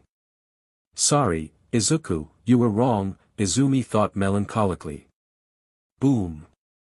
Another explosion took Izumi's attention out of her own self-pity and back onto her surroundings. She had wandered toward the Tatooine shopping district, really close to the last explosion. She looked across the street and could see a massive amount of people gathered up in a crowd, looking at something happening in the shopping district. The smell of smoke was strong and the billowing cloud was extremely close now. Izumi, huh? Is this where the explosion earlier was? Izumi thought to herself as she looked at the smoke billowing from the tight street. Hang on, does that mean that I came out of habit, without noticing? Izumi couldn't stop herself from crossing the street and approaching the crowd, attempting to get a good look at the scene in front of her. Stop it, it'll just feel meaningless right now. Izumi tried to chastise herself as she habitually attempted to stand on her tiptoes to get a better look above people's heads. Izumi saw it, the villain responsible for the attack. It was the sludge villain. Izumi, why is that guy here? Izumi shouted to herself in disbelief. Did he get away from All Might? Izumi pondered frantically. It was the same sludge villain that had attacked her and Izuku. The one All Might had defeated after he had slammed Izuku into the wall. The one All Might had put into bottles. The bottles he had put into his pants pockets. The same pants that Izumi had grabbed onto, in order to be able to have a conversation with All Might Izumi. This is my fault, Izumi muttered to herself. Fear and panic struck her in her core, as she began to blame herself for this situation occurring in the first place. Civilian 1, why aren't the heroes doing anything? A man with short brown hair asked another man in the crowd. Civilian 2, they can't. A man standing nearby answered. Apparently the villain caught a junior high schooler. It's been like this for a while. Izumi, caught. Izumi whispered to herself with a gasp, it's been like this for a while. How? Izumi looked at the scene in front of her, looking at the poor person being held hostage within the sludge villain's grasp. Izumi remembered how awful it was when it was her, and that was only for a few moments, but this person had been there for a while. How can they bear that suffocation? Izumi asked herself, I thought I'd die after just a few seconds. Wow, Civilian 2, anyway, wasn't that villain the one All Might was chasing earlier? The man continued. The moment the words, All Might, left the man's lips, word spread like wildfire. People began looking around for the number one hero, hoping to catch a glimpse of him in action. Mutters began spreading quickly throughout the crowd as people began talking amongst themselves. Completely unaware that Toshinori was present and could hear everything being said. Each sentence was like another weight bearing down on him, it was getting to be unbearable. He could hear people wondering where he was, and what he was doing instead of being there, saving the day like he was supposed to. Toshinori could only lower his head in shame as he heard their whispers. Izumi, it's my fault. This is my fault. Izumi thought to herself as she covered her mouth to prevent herself from screaming. He can't do anything. And it's all because of me. Toshinori, pathetic, Toshinori could only repeat the word in his mind. Chastising and criticizing himself for his weakness and foolishness. Izumi. He can't catch that guy. All they can do is wait for a hero with a more suitable quirk. Izumi's thoughts continued to spiral as she watched helplessly. Toshinori, pathetic. Toshinori clutched at his chest, the scar and the pain still there. He hoped that clutching it tighter would make it stop hurting, make it so that he could buff up and go save the day, but he couldn't. Izumi, do your best. I'm sorry. Izumi thought as she shrunk into herself. I'm so sorry. Toshinori, pathetic. Izumi, help will arrive soon. Surely, it will. Toshinori, pathetic. Izumi, someone a hero will soon. They have, Izumi continued trapping herself in thought. Only finding herself ripped out of it when she noticed who was being held captive by the sludge villain. That spiky blonde hair, she would recognize it anywhere. Izumi watched as Bakugo Katsuki continued to struggle, in vain, against the sludge villain and his control. Izumi could see he was struggling to even breathe, and when she saw Katsuki's eyes he was afraid. Bakugo Katsuki was afraid. In a flash, Izumi's body moved on its own, rushing through the crowd and breaking the perimeter established by the police. Toshinori noticed this and gasped in horror. Another nearby figure witnessed this as well and froze in place as he watched horrified at the quickly disappearing green-haired girl. SHADOWS. Third-person POV, a few minutes before near Tetsuan shopping district, with Izuku. Izuku had heard the massive explosion, relatively close by. Kuma had led him in this direction, but it didn't seem like Izumi was nearby. However, there sure were a lot of people running and screaming as they rushed past him. Izuku was curious and continued to make his way toward the scene. Whether Izuku would admit it or not, he also enjoyed watching the heroes in action, just nowhere near as much as Izumi did. Izuku had a few heroes whom he idolized, mostly ones who stayed out of the spotlight and didn't seek a ton of fame or fortune from their work. Heroes like Eraserhead came to mind for Izuku. The true definition of a hero. In the confusion, Kuma and Izuku ended up separated for a few moments, when Izuku caught sight of what people were running from. A massive monster that looked like it was made out of slime or sludge. It was disgusting, but also concerningly familiar. Izuku, what the hell? How did he get free? And what's with the heroes? Aren't they going to do something? Izuku thought as he looked at the scene in front of him. He could see the other end of the street, where there were a few pro-heroes and a semi-large crowd was beginning to gather. Seriously. Izuku began to back away, until he watched the sludge villain cause another large explosion, which forced the heroes to back away. Izuku couldn't tell who it was, but there was someone inside of the sludge villain, who was struggling to break free. He could see a few strands of blonde hair, but he couldn't actually see any other features, as he was looking from the back. Making the decision to pull Kuma back into his shadow, Izuku quickly moved around the block and made his way to where the people were gathering to spectate the battle. It was as he rounded the corner that he could hear some of the conversation spreading through the crowd. Talks of All Might and his presence, which meant that he had to be nearby, and so would Izumi.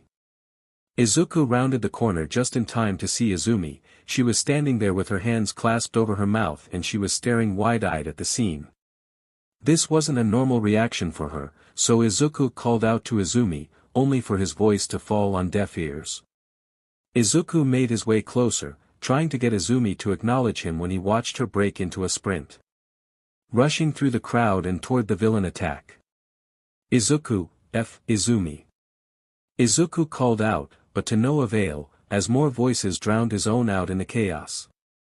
Izuku rushed toward the crowd, hoping to get to her in time, only to watch as she completely breached the perimeter set up by the heroes and police, bypassing both parties and rushing toward the sludge villain with all of the might she could muster in her legs.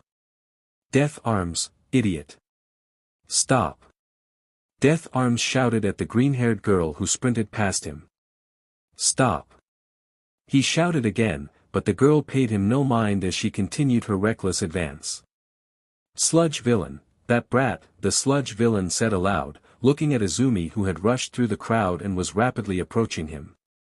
Katsuki, Deku, Katsuki groaned as he could see with his one uncovered eye the freckled face of the girl he commonly bullied, as she rushed forward to try and rescue him. Izumi, why? Why did I run out? What am I doing? Izumi thought in a panic as she tried to get her feet to stop moving. As she pleaded for her legs to stop taking her forward, toward the danger she had only narrowly escaped the time prior. Why? Sludge villain, die in an explosion, the sludge villain shouted as he reached forward with a hand. Sparks of Katsuki's quirk could be seen in the goopy palm as the sludge villain was forcefully activating Katsuki's quirk. Izuku, Izumi. What are you doing? Why are you running toward him still? Izuku shouted mentally. Wishing he could rush through to try and stop her, but she was already out of his reach. Izumi, what do I do? What can I do at a time like this? Izumi thought as she frantically continued to run forward. Wait. Page, Izumi quickly recalled her analysis of Kamui Woods and the way he used his quirk from a distance to put his enemies off balance before striking. Izumi quickly shrugged off her backpack and grabbed it by one of the straps before it could fall all the way off. Spinning around herself as she continued to move forward, Izumi used the momentum to add extra acceleration to her throw as she launched her backpack flying at the sludge villain in a moment of improvised genius. Izumi, take that. Izumi shouted as she watched the bag fly and smack the sludge villain in one of the few weak points he had. His eye. One of the many items Izumi kept within her bag had managed to slip out and rupture one of the sludge villain's eyeballs, causing him to rear back in pain. This attack gave Katsuki a brief moment of respite, as he managed to free his head from the sludge villain's grasp. Coughing out small particles of green slime, he managed to breathe for the first time in what felt like an eternity. Izumi continued her careless charge as she reached the sludge villain and began to try and claw Katsuki from the disgusting slime he had been caught in. Izumi, Kaken. Izumi shouted as she dug her nails into the goopy sludge and pulled. She was moving as fast as her body possibly could, as she could hear her heartbeat in her ears and feel the adrenaline rushing through her system. Katsuki, why are you here? Katsuki asked, irritated as he watched Izumi helplessly claw at the viscous sludge surrounding his body. She was desperately trying to free him, but something about that made him mad. Izumi, my legs moved on their own. I don't know why though. Izumi shouted in response. Her answer took Katsuki by surprise. Izuku, Izumi, what are you doing? Izuku thought to himself, concerned, scared, but most of all, exasperated. Izumi, however, was lost. She knew why she did it. She knew why her legs moved. As she heard all of the people who had ever spoken down to her or stepped on her dream, she also heard the voices of Izuku and her mother. Her own promises to do her best and become a hero. Izumi, but in that moment, Izumi thought as she looked at Katsuki with tears in her eyes and a panicked smile on her face. You look like you were asking for help, Izumi said, locking eyes with the blonde boy, not caring whether or not he would be angry. Izumi's voice could be heard by everyone around, including Izuku and Toshinori. The two people were standing at the back of the crowd and watching the scene unfold, heard her words and felt a tug within their chest. Toshinori felt something within him light up, once again. And Izuku watched with a mixed sense of dread and pride at the words his sister spoke. She had awakened something within the two men watching. Katsuki, stop it. Katsuki groaned as he struggled once again against the sludge villain. A renewed vigor filled him once he heard Izumi say those things to him. Izuku looked to the side for a moment and noticed a strange blonde-haired man, wearing fairly familiar clothes. He was standing, more so leaning against a light pole, and began to straighten out. His emaciated form began to fill out as he began to grow in height as well. The muscles and sudden increase in strength caused the light pole to dent with the man's grip strength. Toshinori, pathetic, Toshinori thought as he began to shift into his buff form, not noticing that he was being watched closely, pathetic. All Might stood up and let go of the dented light pole. Sludge villain, just a little longer, the sludge villain muttered under his breath. Don't get in my way, he shouted, swinging an appendage at the greenette standing in front of him. Death Arms, she'll die in vain. Is she suicidal? Death Arms shouted as he and the other heroes rushed forward to try and at least save the girl with a death wish. In a flash, it all happened. The heroes were rushing forward, hoping to prevent another needless death. The sludge villain brought his appendage down, intending to crush the girl who had tried to free his hostage. Izuku clapped his hands together and summoned both Shiro and Kuma, who rushed out of his shadow and began pushing through the crowd. All Might suddenly disappeared from where he was standing, leaving a small crater in the sidewalk that left cracks spreading throughout the pavement. Everyone waited, holding their breath for the dust to clear. Most expected the poor girl to have died, crushed under one of those disgusting limbs of slime. Izuku froze in place, halfway through the crowd of people, and like him, Shiro and Kuma also froze where they were, unwilling to move an inch until Izuku willed them to. As the dust was settling, a voice could be heard. All Might, I really am pathetic. All Might spoke as he stood in front of Izumi, holding the appendage the sludge villain was going to use to kill the girl. The same steam poured off his body that denoted his limited time in the All Might form. Izumi, All Might, Izumi stammered, her voice shaky as she sat on her knees on the ground, surprised to still be alive. All Might, even though I admonished you, All Might said, looking at Izumi as he held the large arm-like appendage back, I wasn't putting what I said into practice. All Might ripped his arm away, flinging the appendage back and ripping himself free of the stray strands of sludge that had attached themselves to him. He then quickly grabbed hold of Katsuki's arms and held on tight. All Might, pros are always risking their lives. All Might shouted as he spit out. Katsuki could only watch as the number one hero swooped in to save him, and the useless Deku who had risked her life to save him stood right there. Bakugo's cheeks once again began to flush, but he wouldn't accept either reason if someone told him they saw him blushing. Sludge villain, All Might. The sludge villain roared as he made a last-ditch attempt to attack the number, quickly forming another arm-like appendage, and swinging it down. The sludge villain attacked. All Might, Detroit Smash. All Might yelled as he moved his fist forward. Not making contact with the sludge, but rather only the air around it. Detroit Smash, air pressure blasted down the road, pushing the sludge villain off and forcing his body to be pulled away from Bakugo Katsuki's. The massive amount of air pressure caused the sludge villain's body to blast apart, as it could not withstand the massive amount of air pressure being created by the punch. A cyclone of winds quickly dispersed some of the nearby fires as well, causing the flames to dissipate and extinguish. The pros had managed to gather and protect the bystanders from the massive shockwave that followed as a result of All Might's attack. Empty Lady had positioned her hands and arms as a type of windbreak, which a majority of those still at the scene took cover behind. They still struggled to remain upright and hold their ground, but it was nowhere as catastrophic as it could have been. All Might kneeled on one knee as he held the two junior high students with one hand. Steam began pouring off of his skin at an even more alarming rate. The sky began to darken overhead, as clouds began to move in. The sky opened up, and rain began to pour. The punch from All Might had been so strong that it had managed to change the weather itself. The civilians and heroes stood in shock as they watched the form of All Might remain kneeled. His chest rising and falling rapidly with his breath. As the first raindrops fell, people in the crowd began to notice. Civilian 5, Rain, man with an instrument strapped over his shoulder asked. Civilian 6, don't tell me it's from the wind pressure just now. Another person, a woman, chimed in. Civilian 3, an updraft developed, and another man trailed off. Izuku, holy SHT, so this is the power of All Might.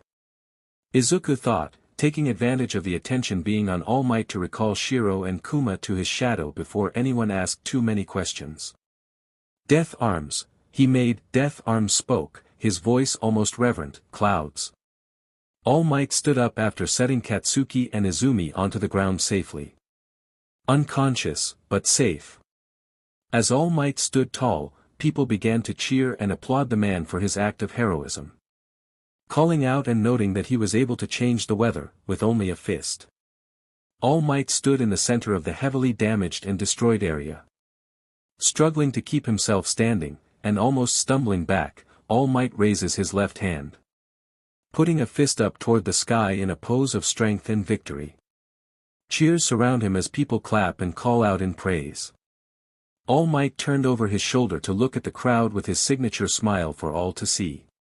However, his eyes were focused on the unconscious form of a green-haired girl. A few minutes later the heroes and police had spent a short while cleaning and collecting all of the pieces of the sludge villain and getting them stored away in a police van for transport to Tartarus prison. All Might stood nearby, speaking to cameras as the press and other fans wanted to speak with the hero while they had the opportunity. Izumi sat, being chastised by the heroes for interjecting herself, unwilling to make eye contact with the heroes standing in front of her. Death Arms, geez, there's a limit to how rash you can be. Death Arms scolded the girl, his frustration evident on his face, and even more so in his tone of voice. There was absolutely no reason for you to put yourself in danger. Kamui. Wood stood in front of the green-haired girl, repeating everything Death Arms had said to her in his own way. While only a few feet away, sat the blonde-haired boy who had been held hostage and saved by All Might. Bakugo Katsuki was also surrounded by heroes, but unlike Izumi, they were commending him on his bravery and his strength.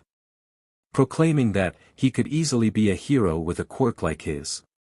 He knew DMN well he didn't need some extras to tell it to him. There was a small press crew nearby too, they were filming him and talking in front of their cameras. However, Katsuki didn't care and wasn't paying them any attention. He simply glared at Izumi, bitterness clear in his expression. SHADOWS. Third-person POV, a short while later in a neighborhood in Mustafu, with Izumi and Izuku. After Izumi's scolding from the pro-heroes, she got a pretty nasty one from Izuku. Nowhere near as degrading as the one from the pros felt, but it still didn't feel good. He had just finished and Izumi had tried to apologize to him, however, for the moment it seemed he didn't want to hear it. Instead, Izuku simply shook his head and looked forward, but kept his pace matched with hers. Izumi let her head hang once again as she drifted off into her thoughts. She continued trudging along as she began to wallow in what she wanted to do but couldn't. Izumi, I wanted to apologize to All Might, but he was still getting interviewed, Izumi thought as she continued to walk. She had once again retreated to the cage of her mind, and had stopped paying attention to her surroundings. I'll try sending him a message on his website when I get home. Izumi was taken out of her thoughts when she heard a familiar voice, that wasn't Izuku, calling out to her. But he wasn't using her name. Katsuki, Deku. Katsuki called out as he ran closer, trying to get the girl to stop. Whether her parasite brother would stop or not, he didn't care. He just wanted to talk to Izumi. Izumi and Izuku stopped walking.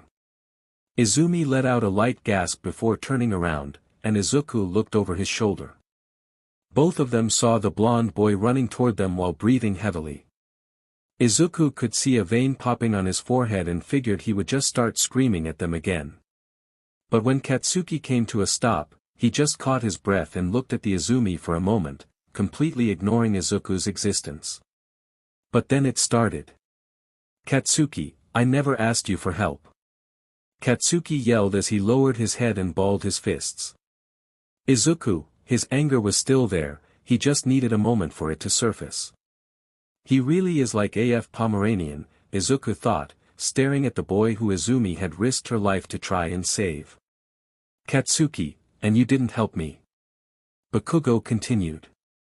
As he got more and more frustrated, the more he made a growling noise while yelling. Got it? Katsuki asked, looking at Izumi with rage burning in his eyes. I was fine by myself. Izuku, oh boy, he also growls. What is he? A dog. Izuku thought, trying not to laugh. Katsuki, you're just a quirkless failure playing without a full deck. Don't think you can look down on me. Katsuki seethed, continuing to stare daggers at Izumi. Are you trying to make me owe you or something? Don't you dare look down on me. And just as quickly as he arrived, Katsuki spun on his heel and began marching away. As he began to walk away he called over his shoulder one last time. Katsuki, you DMN nerd.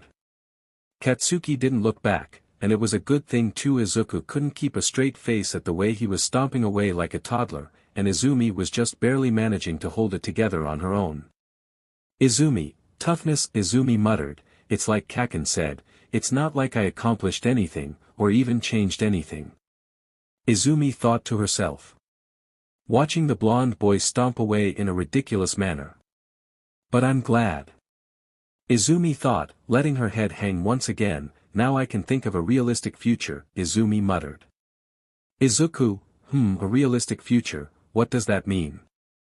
Izuku thought as he watched Izumi turn around and begin walking. All Might, I am here. All Might shouted as he zipped out of an alleyway.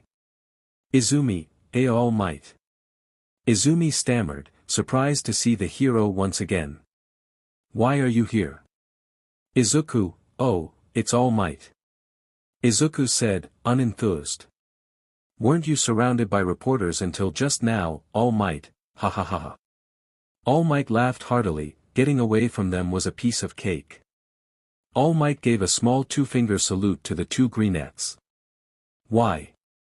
Because I am All Mig dash. All Might was cut off when he burst out of his muscle form and back to his emaciated self. Izumi let out a scream of surprise, and Izuku just raised his eyebrows. He had seen the emaciated man turn into All Might back at the sludge villain incident a little while ago, so seeing All Might turn into this skeleton of a man was just a confirmation. Toshinori, young man, I have to ask that you keep this to yourself, Toshinori spoke, addressing Izuku before looking back at Izumi. And you young lady. I come with thanks, a correction, and a suggestion. Izuku, sure, I saw you transform back at the Tatooine shopping district, so this isn't too surprising. I'm gonna go home. If you want to talk to Izumi, go ahead. I have a feeling there's stuff you want to talk about, and I don't want to hear it. Izuku said, continuing to walk towards his home. Waving over his shoulder at Izumi as he walked away. See you at home, Izumi. Izuku called out over his shoulder as he continued to walk away. Toshinori and Izumi watched Izuku walk away until his back had disappeared from view. Toshinori turned to Izumi with a confused expression, and Izumi simply sighed and looked at All Might. Izumi, what do you mean, All Might? Izumi asked, bringing Toshinori's focus back onto what he was saying before Izuku nonchalantly dismissed the fact he had interacted with the number one hero twice in one day. Toshinori, if you hadn't been there, Toshinori spoke, his voice deep and resounding, if you hadn't told me about your life I would have just turned into a guy in a bodysuit who was all talk. So, thank you. Toshinori bowed his head in thanks to the girl. Izumi, that can't be, it was my fault in the first place. Izumi responded. She felt unworthy of such praise, especially after causing the incident because of her own selfish foolishness. I got in the way of your work, and I said all those impertinent things, even though I'm quirkless. Izumi lowered her head in shame, afraid to meet the man's eyes. Toshinori, that's right. Toshinori said simply. It was because it was none other than the timid, quirkless you at the scene, that I was able to act. Tashiner's words hit the girl deep in her heart, and he could tell, as she turned to look him in the eyes once again. Top heroes have stories about them from their school days. Most of their stories have one thing in common, Toshinori continued, watching Izumi's eyes widen as he continued to speak, their bodies moved before they had a chance to think. The gleam that had died just a short while earlier had returned to Izumi's eyes. The man in front of her, All Might himself, was saying such things. And they were directed at her, about her. Izumi could feel tears threatening to spill as she tried to hold them back. Izumi could hear her mother's desperate cries and apologies. The words she said over and over when Izumi had learned she didn't have a quirk. Inko, in Izumi's mind, I'm sorry, Izumi. I'm so sorry. Izumi's hands clasped at her chest as she struggled to maintain her composure. The tears welled up in her eyes as she bent over at the waist, trying to contain herself. To prevent herself from breaking down in front of All Might. Toshinori, that was true for you, too.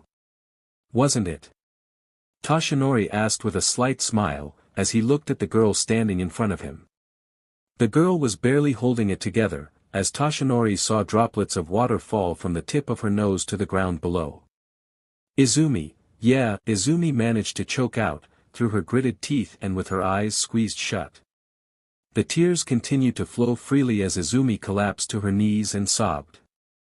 Finally, after so long. Someone, besides Izuku, was telling her this. It felt good to hear it from Izuku, but to hear it from someone else, someone like All Might, was a completely different situation altogether. The words felt like they held so much weight. It almost felt as if she were being both crushed by the weight of the words, but having a pain and pressure relieved from somewhere deep within her chest.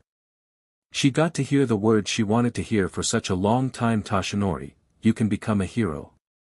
Izumi could do nothing but sob as she stared at the ground below her. There it was, validation in her dream. Midorya Izumi could be a hero. Shadows.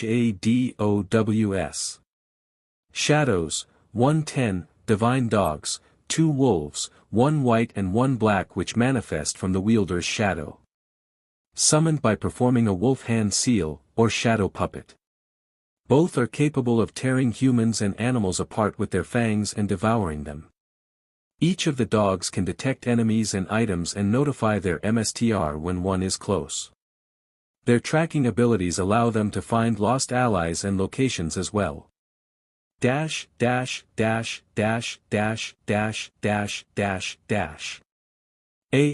Hello everyone, here's chapter 2 for you guys. I know this isn't anywhere near as popular as my other stories, but I'm having fun writing this one. This chapter followed the plot of the episode a lot more closely, as there isn't much for Izuku to do beyond participating in the scenes where I can fit him in. Obviously, Izumi is taking the place of Izuku quite a lot. Don't worry, this won't last very long. I believe this will be the only chapter where Izuku kinda takes a back seat. There will be more changes as we move forward. The use of divine dogs for tracking is something that we see in JJK, so there's no reason I can't use it here. Although, Izuku just kinda whipping them out is a little goofy and cheap, as it's technically unauthorized quirk use, but we see kids using their quirks in public all the time without being reprimanded, i.e. Bakugo, so I figured I could get away with it this once. Obviously, it should be very clear that Izumi will be receiving OFA. Again, as such there will be various points where Izumi stands at the forefront for a moment, but Izuku will still remain the main character of the story. I hope that it doesn't cause too many issues while reading. If it does, please let me know. As always, I hope you enjoyed this chapter. If you did, please leave a vote, as it lets me know I'm doing a good job. If you have any comments, criticisms, or advice for the future or about the chapter, please leave them for me. I do my best to integrate as much of the criticisms and advice as I can into the future chapters of my stories. The only way for me to improve the quality of the story is to get feedback from the readers, so please don't hesitate to let me know where I can improve. Other than that, thank you for reading this chapter and I hope you have a fantastic day. Big_Beefy Chapter 3, of Powers and Origins, Talking, Thinking, Shouting or Angry, Serious, Talking Through a Phone #Text Communication, Text Message, Message App Technique Being Used, Cover Art Credit, Joe Art. SHADOWS. Third-person POV, inside the Midorya household, with Izuku. Izuku had gotten home about an hour ago, after leaving Izumi to speak with the emaciated version of All Might. Whatever they needed to talk about wasn't any of his business, as such, he made his way back home. On his way home, Izuku began to think about training and other such requirements that would be necessary to prepare him for the U entrance exams in just over 10 months. He had 10 months to get himself into shape, or to figure out his quirk even more. He remembered his quirk was something called 10 Shadows, but at the moment he only had 2 or 3, technically. While he knew that Shiro and Kuma were effective in what they did, the experience against the sludge villain earlier had shown him just how little the 2 divine dogs could do. Izuku made his way to his room. There was something he wanted to check, and it was still there. The book he was given by his paternal grandfather just before his mother passed away. He had never opened it, as it was old and dusty, and the old man told him not to open it until he wanted to learn about the true depths of his quirk. He had originally intended to read it after the incident in Fukushima just over a year ago, but the conversations he had with the hero who saved him from his own quirk that day had made him feel uncertain about attempting to advance any further with his quirk. Especially if all of them were as hostile and insane as the big one. Izuku, I know I need to get better, I have to get stronger. If I can't get stronger then there's no way that I'll ever be able to prevent something like that happening again. And next time, it might be even worse than before. I was lucky that nobody ended up dead because of that, and I think that if any other hero had come, we all would have died. Izuku thought to himself as he sat on his desk chair with the book in hand. I have to at least try if nothing else. Steeling his resolve and opening the cover of the hardback-bound book. He could feel the delicacy of the text sitting on his desk, as merely opening the front cover caused the spine of the book to creak and with stress. The binding seemed to threaten to bust at any wrong movement. Its age-stained pages were brittle and ready to tear if he was too rough with it. Within the front cover, the title was written just above the name of the author. Inside the shadows, the 10 Shadows Technique Fushiguro Megumi under the title and name of the author, was a symbol that caught Izuku's eye. It was a wheel, specifically a wheel with 8 handles, the same that hovered above the head of that thing. Immediately Izuku turned his attention back to the name of the author. Izuku, Fushiguro Megumi. Isn't Aji-san's last name Fushiguro? Does that mean that I'm related to the person who wrote this? Izuku thought as he looked at the book with a new sense of curiosity. From what I remember, Quirks are commonly passed through DNA, and people can't have the same quirk unless they are in the same family, but this book looks at least 200 years old, it doesn't even have a date of publication. So why is the name of my quirk the title of this book? What the hell? Izuku decided to continue reading, turning to the first page, only to find its contents were written by hand. Taking a moment to close the book and actually look at it, it was starting to look more like a journal or diary than a book. Izuku, wait, is this a journal? Why would Aji-san give me someone's journal? Should I? I'll just read the first page. Izuku thought to himself, trying to determine his course forward. While still confused, Izuku opened the journal and began to read. Quickly finding himself taking in the words written on the page and internalizing them. Izuku wasn't sure why, but the way the journal described these things called shikigami was strikingly familiar to how his own quirk worked.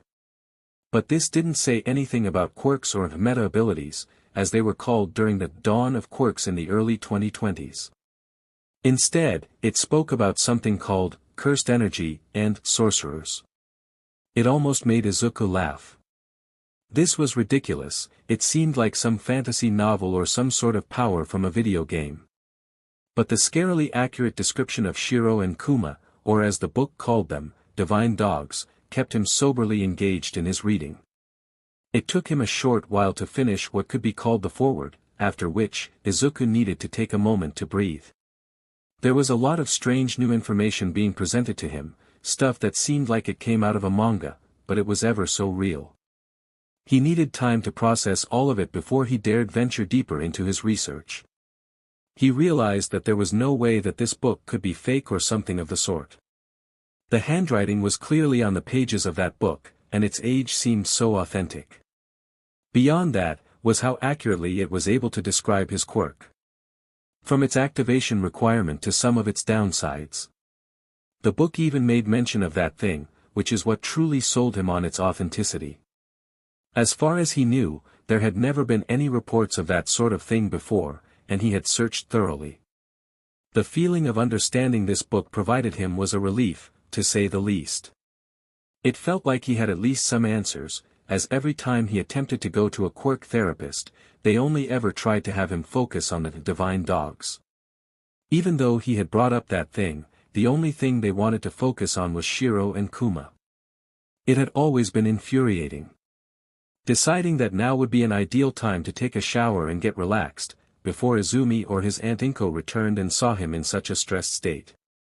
Izuku shut the book and stepped out of his room, making his way to the bathroom. Wondering only now, what Izumi and All Might could be talking about. SHADOWS. Third-person POV, somewhere in Mustafu, Japan, with Izumi and Toshinori. Izumi stared up at Toshinori in confusion. He had just said something she didn't expect, or understand. In order to ensure that she had, indeed, heard right, Izumi repeated what All Might had told her. Izumi, inherit your power. Izumi asked, confusion evident in her tone. Toshinori, what's with that face? Toshinori asked after he wiped his eyes and gathered his breath from his laughter at the girl's shocked and confused expression. It's just a suggestion. The real show starts after this. Toshinori continued as he took a few steps closer to the girl, who was still kneeling on the floor. Listen, young lady. Toshinori said, pointing up at the sky before quickly pointing at Izumi, you need to decide whether or not you will accept my power. Toshinori's mouth as he got excited and raised his voice. The injury seemed to affect even his daily life, and Izumi could only look on in both confusion and shock. Izumi, what is All Might even saying? Izumi thought as she continued to look at the man standing in front of her. Toshinori, I'm talking about my power, young lady. Toshinori spoke up once again, the tabloids called it superhuman strength, or a boost, and I constantly dodged the question during interviews with a funny joke. Toshinori's voice grew heavier as he continued speaking, because the symbol of peace, All Might, had to be a natural-born hero. But young lady, I will tell you the truth. Toshinori took a moment to pause and look at the greenette, who remained on her knees in front of him. Raising his hands to his sides, Toshinori continued, my quirk was passed on to me like a sacred torch. Izumi, it was passed on to you? Izumi asked, her voice incredulous as she didn't want to believe the new information. Toshinori, that's right. And next, it is your turn. Toshinori spoke, his voice carried a weight of responsibility.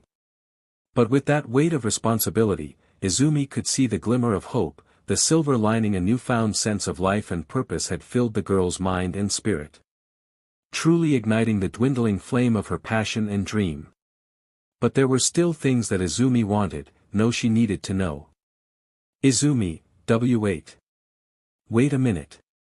Izumi spoke up, her voice still shaky as she questioned what the blonde man had said. It's true that your quirk is something hotly debated and is one of the world's greatest mysteries. So much so that not a day goes by when I don't see someone talking about it online. But, well, Izumi's voice began to drop in volume as she began to mutter to herself. I don't really understand. What do you mean by passing on a quirk? I've never heard of anything like that before, and it's never even been conjectured in the debate. Why is that? Izumi had fallen into her own rabbit hole and was now on a path that seemingly had no end as she continued to mutter to herself, is it because since the dawn of history, a quirk like that was never confirmed? In the first place it's Toshinori, you always start with denial, huh? Toshinori remarked, going unheard by the green-haired girl, nonsense. Izumi, WH-. Izumi began before she was once again interrupted by Toshinori. Toshinori, I may hide a lot of things, but I don't lie. Toshinori exclaimed before he began to explain in further detail to the girl, the power to transfer power that is the quirk I inherited. Toshinori held his hand in front of him as a bright light seemed to glow for both Izumi and Toshinori. I was crowned with one for all. Izumi, one for all, Izumi repeated, almost in a trance as she stared at the light shining brightly in All Might's palm. Toshinori, that's right, Toshinori said, one person cultivates the power and passes it on to another who also cultivates it and passes it on. It is the crystallization of power that spins together the voices of those who need help, with a courageous heart. Toshinori closed his fist as he looked at Izumi, a fire burning in his teal eyes as they looked into her watery emerald eyes. Izumi, why are you? Izumi stammered, why are you giving me something so great? Toshinori, I have been looking for a successor. Toshinori explained, and then, I thought it would be right for you to inherit it. You, who is just a quirkless hero fangirl, but you were more heroic than anyone else back there. Toshinori's words hit hard in Izumi's chest. It felt as if she had been stabbed, but it didn't hurt. It made her eyes well up with tears, only not from pain or hurt, but from hope. Toshinori, never mind. Toshinori said, rubbing the back of his head, well, it's up to you, though. Toshinori paused, before looking at the girl again, well, what'll you do? Toshinori asked. Izumi, he said so much to encourage me, Izumi thought to herself as she clutched her fist on her uniform skirt, and even told me his secret is there. Izumi leaned her head back and wiped her eyes. Of course there isn't any reason for me to turn him down. Izumi got back to her feet before looking at All Might's emaciated form, her eyes burning with a newfound passion and drive that had been diminishing slowly over the years. I'll do it. Izumi responded confidently, nodding her head and looking into the teal eyes that were covered in shadow. Toshinori, an immediate reply. That's what I thought you'd say.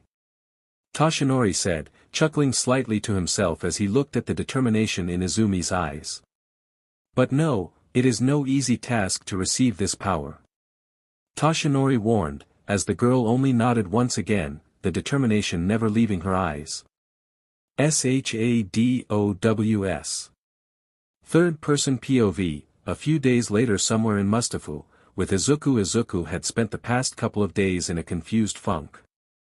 His mood had dropped since he had opened and begun reading that book. It had contained a lot of information about both his quirk, and information about his family, or at least his ancestry. Izuku had never been close with his father's side of the family, as he had never really known his father. There were a few times that Izuku can remember encountering his paternal relatives, and each time they were never the most pleasant memories. He remembered being looked at with scorn by a few of his relatives when they had come to his mother's funeral to pay their respects. It was there that Izuku received the book from his grandfather, Junichi Fushiguro, the only member of his father's family who had ever attempted to be present in his life. Izuku could still remember the words of his grandfather, attempting to console him in the best way he knew how.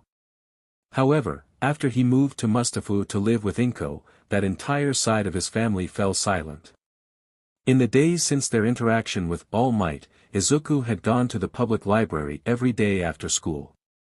Now that Izumi was off doing whatever she needed to do and had insisted that he do the same for himself, Izuku took the opportunity to do a little additional research on both his quirk, if possible, but more importantly on the Fushiguro name. It didn't take long to learn that the Fushiguro family had, at one time, been fairly wealthy and influential. Specifically around the time of the dawn of Quirks, the Fushiguro family had been extremely important figures in the realm of quirk research. Through some additional research, Izuku discovered that the Fushiguro family's research had been mostly funded by some defunct university called the Jujutsu Techniques Institute, in Tokyo. Although this information was over 270 years old, he could still find some of the news articles related to their discoveries and breakthroughs. Even as recently as 70 years ago, the Fushiguro family had a member who had received the Nobel Peace Prize in the field of quirk studies for her research into something known as quirk essence. The study had been one of the major antitheses to the quirk singularity theory and was still quoted, even to this day, as a major debunking point in debates across the world. All of this research only led him to believe more and more of what was written in the book that was given to him. Even his great-aunt's research on quirk essence was described in practically the exact same manner within the book, although it was what the book called cursed energy. Izuku lost his sense of time as he delved deeper and deeper into the history of both his family and the world as a whole. Things like this, he had never expected to learn of, much less be the direct descendant of. Izuku had decided today, he would research the author of the book he possessed. 1. Fushiguro Megumi. However, despite his best efforts, nearly nothing could be found. Izuku had only managed to find one thing that mentioned that name, and it was a newspaper article from the year something about a terrorist attack in Shinjuku, where Fushiguro Megumi was named as one of the few survivors. Apparently, some speculation said that it wasn't a terrorist attack, but a massive-scale battle, akin to an actual war. However, that just ended up being some manga story made by a guy named Itadori in the 2030s, and that shaped some of the stories surrounding the situation. After all of his efforts, Izuku didn't know where to start. But he now did have some sort of solid lead, the Tokyo Jujutsu Technical Institute.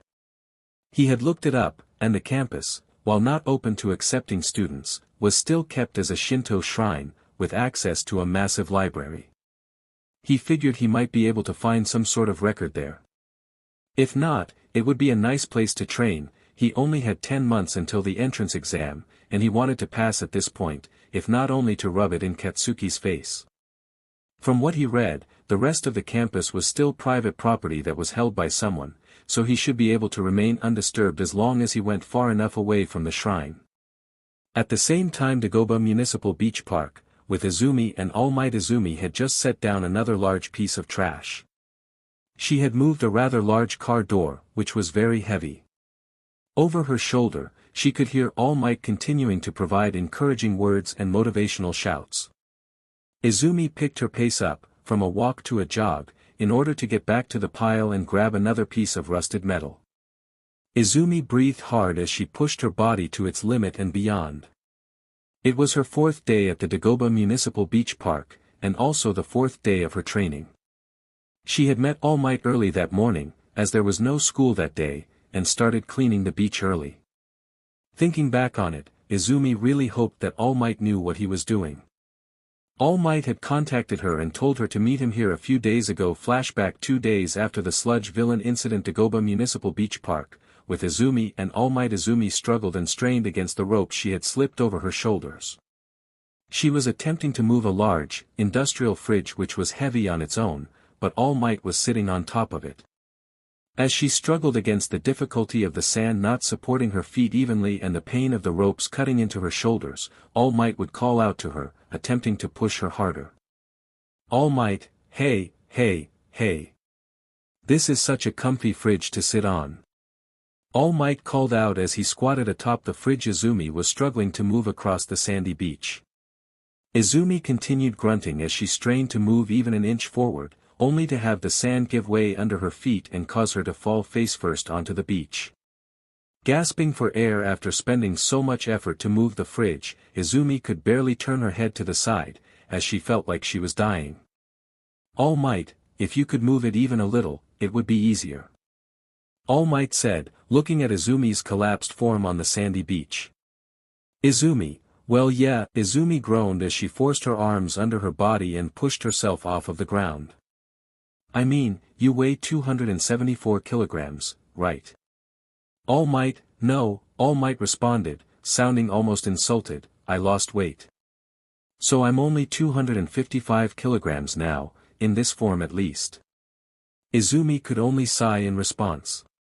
She didn't want to say anything that might cause this opportunity to be snatched away from her.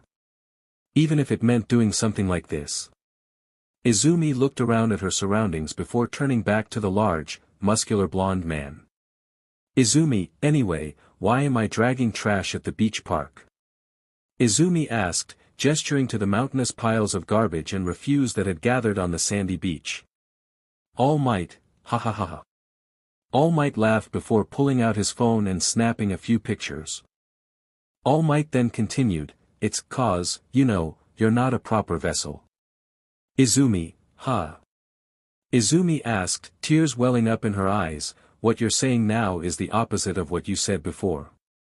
Izumi then rested her head against the ground and yelled in despair. A loud thud could be heard as All Might got down from the fridge and began to walk closer to a huddled over Izumi. All Might, I'm talking about your body. All Might elaborated while continuing to take pictures.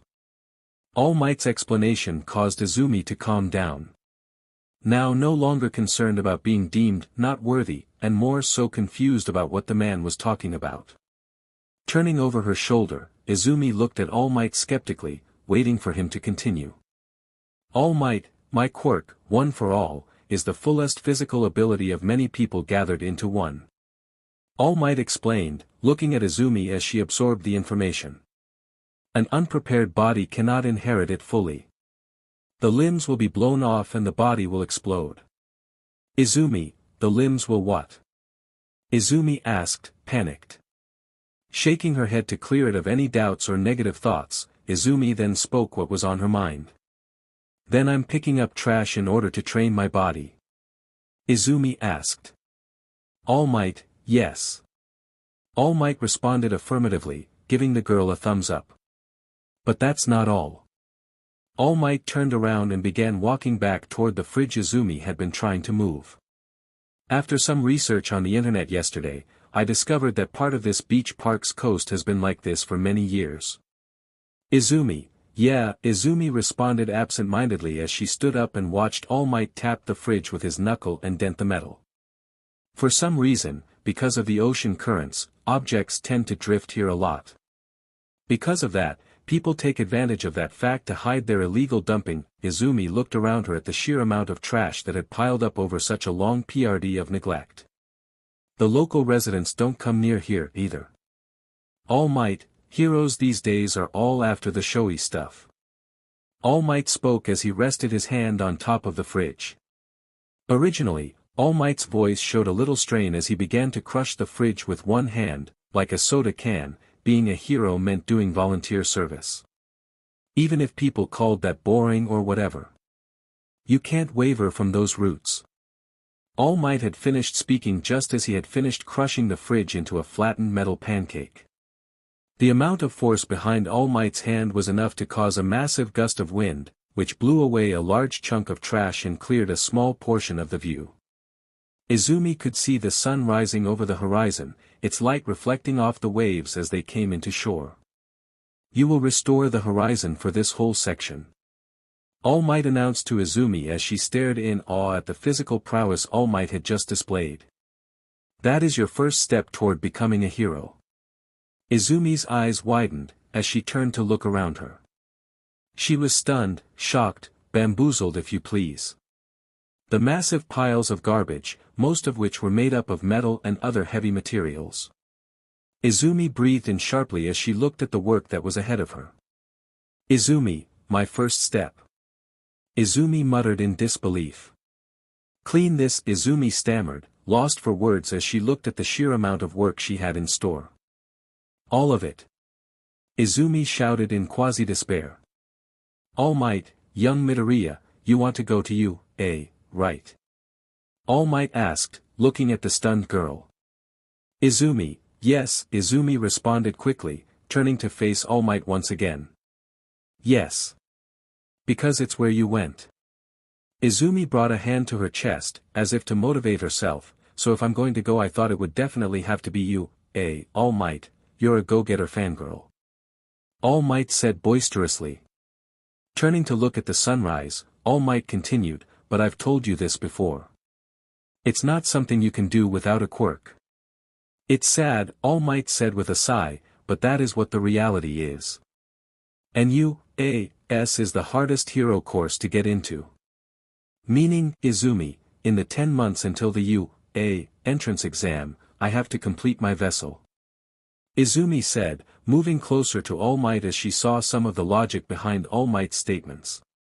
All Might, that's where this comes in. All Might exclaimed as he pulled out a few sheets of paper and tapped them with his index finger. I came up with this, the Aim to Pass, American Dream Plan. It's a training schedule to help you finish cleaning up the beach. All Might explained as he handed the sheets over to the girl, I'll have you follow this in every aspect of your life.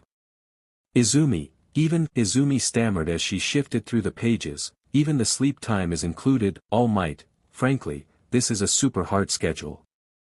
Do you think you can follow it? All Might came close and whispered into Izumi's ear. Izumi, of course, Izumi replied, looking once more at the sheets of paper in her hands, I have to work many times harder than anyone else, or else I won't be able to do it. Present Izumi, right. All Might knows what he's doing.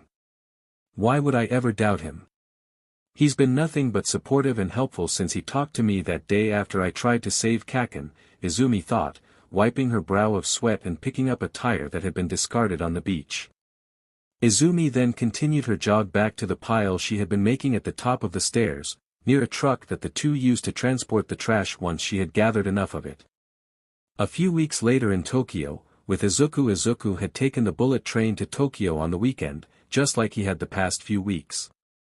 He had been going to the shrine that was being maintained at the old campus of Tokyo Jujutsu Technical Institute in hopes that he might be able to uncover more.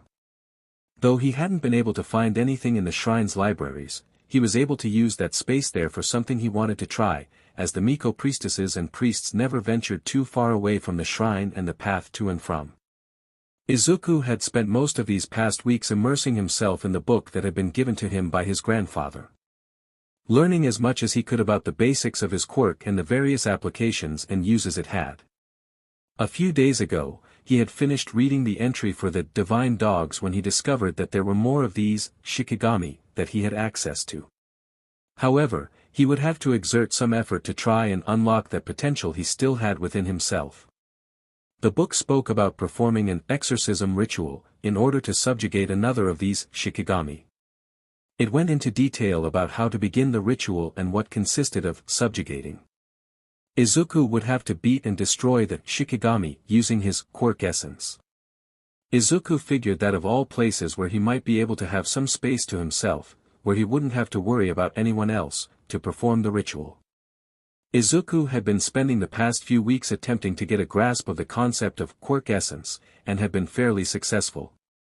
Although he had no real way to test it besides against Shiro and Kuma, but they didn't always want to do it.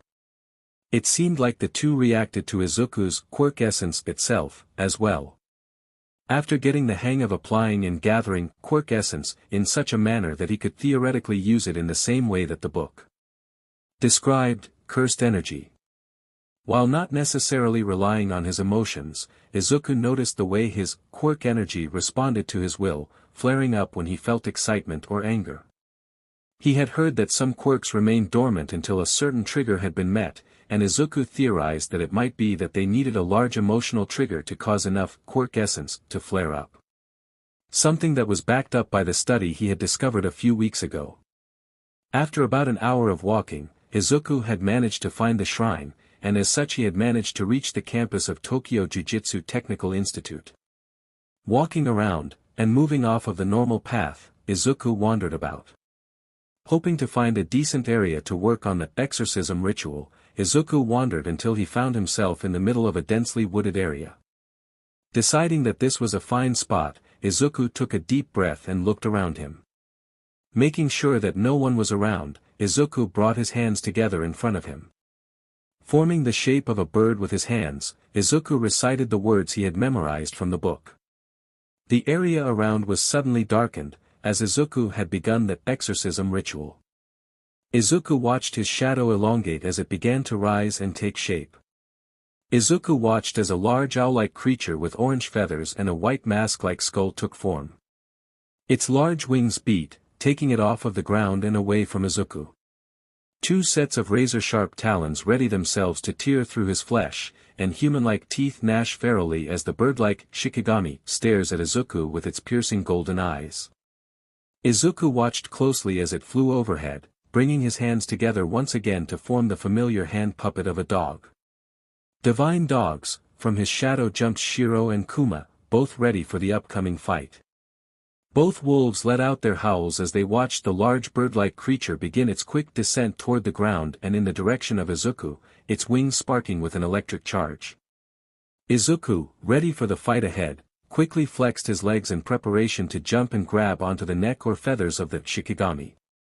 Taking a moment to steady his breath and channel the quirk essence into his hands, Izuku's focus locked on the rapidly approaching enemy. Izuku was determined to subjugate at least this one before the entrance exams. At the same time, Dagoba Municipal Beach Park, with Izumi and Toshinori. Izumi struggled as she tried to pull a large filing cabinet across the sand. She struggled and struggled as the cabinet left a massive drag mark through the sand. All Might, or Toshinori, stood nearby cheering the girl on. Offering words of wisdom and support as he watched the green-haired girl putting forth her best effort in order to get the garbage moved and thrown away. Sweat poured down her brow as she jogged back to the piles of garbage after leaving the filing cabinet near the stairs. Grabbing a heavy tire, Izumi slung it over her shoulder and continued making good pace toward the stairs. Izumi, that's right, Izumi thought as she breathed heavily and struggled to push herself further. Depending on the size and shape, the muscles I have to use are completely different. I see this is. Toshinori, run. Run. Run. Toshinori shouted from where he stood, atop a pile of garbage. 10 months will be over before you know it. Toshinori watched as the girl tripped over a small mound of sand and fell onto her chest. Let's become more athletic. Toshinori shouted as he watched Izumi pull herself off of the sandy ground and continue jogging to take the heavy tire to the park entrance. Izumi continued to push her body until she couldn't anymore that day. A few days later, Aldera Junior High School, with Izumi and Izuku. Izuku and Izumi sat at their desks as their teacher droned on with his boring lecture. Something about the dawn of Quirks era. His voice remained monotone as he read from the textbook at his desk at the front of the class. Izumi was struggling to remain focused and conscious in class. The amount of time and effort she was putting into her training was leaving her drained during the day at school. She was barely able to maintain focus on the class, however, as she sat at her desk and began to plan and strategize a way to make her training even more effective. The green-haired girl sat with a notebook open and the words, "Proposed Independent Training Menu," quickly scrawled across the top of the page. Izumi, this is tough, Izumi thought as she began to space out, once again, and stopped paying attention to the teacher's lecture. 10 months of this, huh? Looking down at the open notebook in front of her, Izumi continued to think, it'll be hard if I don't finish by a week before the exam. Which means, Izumi picked up her pencil and began jotting down her thoughts and doing the math about her training schedule. There are 294 days left, taking into consideration a sufficient recovery period if I rest for 2 days in between. That gives me, Izumi eventually began muttering quietly to herself, eventually drawing everyone's attention. Izuku, similarly, had stopped paying attention to the lecture. However, unlike Izumi, Izuku wasn't trying to come up with a method for training or figuring out a timeline to work with in order to prepare for the upcoming entrance exams. No, Izuku was quietly scoffing under his breath at the stupidity of the lecture at hand. Instead, Izuku found himself diving into the book he brought. He was currently reading up on the Shikigami he had tried to subjugate a few days ago. Although he had been unsuccessful on his first attempt, he knew there had to be some sort of information within the book that would help him understand the Shikigami that the book called knew. Continuing to read, and paying no mind to Izumi's mumblings that had grown in volume, Izuku finally found what he was looking for. He, luckily, had found the passage that described how the author, Fushiguro Megumi, had managed to subjugate the pesky bird. Izuku settled with himself that he would attempt the same tactic that his ancestor had used to tame New this weekend. Izuku felt more confident about it as he began to formulate his strategy for the upcoming trial he would face. Izumi's mumbling had reached a level that had become overly disruptive, resulting in the teacher using his quirk to extend his hand from the wrist, and bonk Izumi on her head to bring her focus back to class. However, the statement he made following the physical reprimand made it seem like it carried a different message. History teacher, "Hey, Midorya," the teacher reprimanded as he retracted his hand, "did your encounter with that villain make you go crazy?" The class began to chuckle to themselves as their teacher continued to passive-aggressively insult Izumi for being quirkless. "It's presumptuous to think of getting into you, like that. Izumi," Izumi thought as she covered her mouth with her hands. The band-aids covering the blisters on her fingers clearly visible as they grew in number every day. "I have to study for the entrance exam, too." Chatter spread around the room as most students began to whisper and chuckle to themselves about Izumi's muttering. Clearly, there was something wrong with the quirkless girl, especially if she thought that training would get her into UA. However, a boy with ashen blonde hair merely rested his cheek on his fist as he stared out of the window. He wasn't in a good mood, but there was something preventing him from speaking up or saying anything against the girl. SHADOWS. Third-person POV, a month and a half later in the Midorya household, with Inko, Izumi and Izuku had both been spending large amounts of their time out of the house. Inko had taken notice, but when she asked both teenagers, the answers she got were the same. Training for what, exactly, Inko wasn't sure. But she was surprised when a few weeks ago, Izumi had come to her and requested that she change what she made for meals.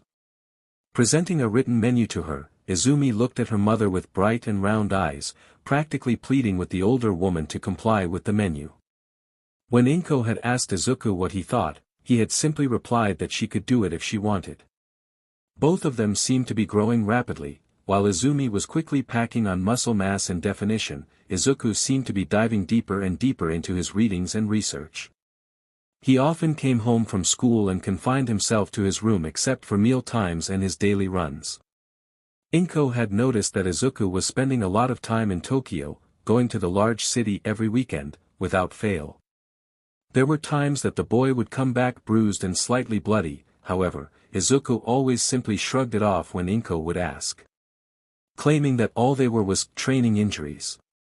Izuku's nature had also become more closed off and isolationary, often remaining neutral in most situations and choosing to distance himself from both her and Izumi. Inko had noticed it first when they all sat together to watch a movie a few weeks ago, at her request. She figured it would be nice to spend time together, as the two had been spending most of their time outside of the house, at unknown places. However, the entire time they watched the movie, Inko noticed Izuku's face remained neutral, even at the most exciting or heart-wrenching parts. He would also consistently shift his hands and flex his fingers. There were moments when Inko thought she saw an odd, flickering aura surrounding Izuku's hands at those moments, but she couldn't be sure and chose to brush it off. Today, she had made a fairly large dinner, although it seemed like both teenagers were eating much more than they had a few months ago, as it wasn't there for very long. She had also changed what she made for them, complying with Izumi's menu of healthy, fresh salads and protein-rich chicken or fish. The green-haired trio sat at the dinner table and enjoyed the meal. Izumi scarfed down her food, quickly asking for seconds, and Izuku wasn't far behind. All the while, Inko was left to wonder what these two could be doing that would leave them this famished at the end of the day. 1 month later, Tokyo Jujutsu Technical Institute campus, with Izuku had come back once again, just like always. But today felt different. Izuku had spent the last 2.5 months performing the exorcism ritual every weekend. Multiple times per weekend. Izuku had been following the tactics in the book, which had gotten him close the last few times. But recently, on a reread, Izuku noticed that Fushiguro Megumi had made mention of something called cursed tools. After finding the section of Inside the Shadows, the 10 Shadows technique that talked about these cursed tools. It had informed him that these items were, essentially, items imbued with cursed energy, and could be used in combat, sometimes as an extension of what was called an innate technique. Izuku, while I could, and have, been attempting to create a pseudo-curse tool, Megumi-sensei wrote that if I can get my hands on an actual curse tool, then it will be even more effective against these shikigami. I wonder where I might be able to find one of these cursed tools. Izuku thought as he made his way through a forested area of the old campus. Izuku had indeed been attempting to make a cursed tool of his own. The book had described a method of creating something akin to a cursed tool, however, it did say that they were significantly weaker and less effective against things called curses. According to the book, the shikigami were a type of curse that could be subjugated and controlled by a sorcerer, but curses themselves were monstrous creatures born from the negative emotions of humans. In his attempt to create a pseudo-curse tool of his own, Izuku had procured a set of tonfa from the shaggy, homeless-looking hero he had been in contact with and had spent the last 2 weeks pouring his quirk essence into the 2 wooden batons. These are tonfa. Oops. This image does not follow our content guidelines. To continue publishing, please remove it or upload a different image. Izuku continued walking absent-mindedly until he came across a building. He hadn't seen this building before, although he hadn't come this way before either. Taking a look at the structure in front of him, it looked like a traditional Japanese building, with curved roofs and paper doors, though the doors had been practically ripped to shreds by the years of neglect that this building had gone through. Choosing to enter the building carefully, Izuku proceeded to look through the building. It seemed to be a single-room building with a large open room and hardwood floors, however, the presence of a small door near the back of the room led Izuku to believe otherwise. Making his way to the door, Izuku reached out for the handle and opened the door, only to find a mostly empty storage room. The only things left on the shelves were a few cases that appeared to be locked. Unsure of what to do, Izuku simply chose to leave the building and those cases alone for now, though Izuku would probably be coming back. For now, Izuku needed to perform the ritual. Setting his backpack against a nearby tree and pulling the tonfa from within, Izuku moved into a clear area. Getting himself ready, Izuku began the ritual and watched as the sky seemed to darken overhead. Watching Nu come from his shadow and take flight once again, Izuku readied himself. Today was the day that Nu would be subjugated. The same day Dagoba Municipal Beach Park, with Izumi and Toshinori. Izumi had been doing well, and Toshinori thought it was time to update her schedule. Taking the day off from cleaning the beach to explain to Izumi what she would be doing for the foreseeable future. Toshinori presented the girl with a new bundle of papers, on which he had detailed the next 5.5 months before the entrance exam. Toshinori watched as the girl listened intently before asking questions of her own. She seemed so eager to do this that she had to be talked out of continuing to clean that day. Instead, Toshinori had her take the time to swim in the ocean, using that exercise to build her stamina and work on her entire body in one activity. Toshinori couldn't help but shake his head and chuckle to himself. He truly believed he found the perfect candidate to pass one for all to. Although, At times, he found himself wondering about Izumi's brother, Izuku.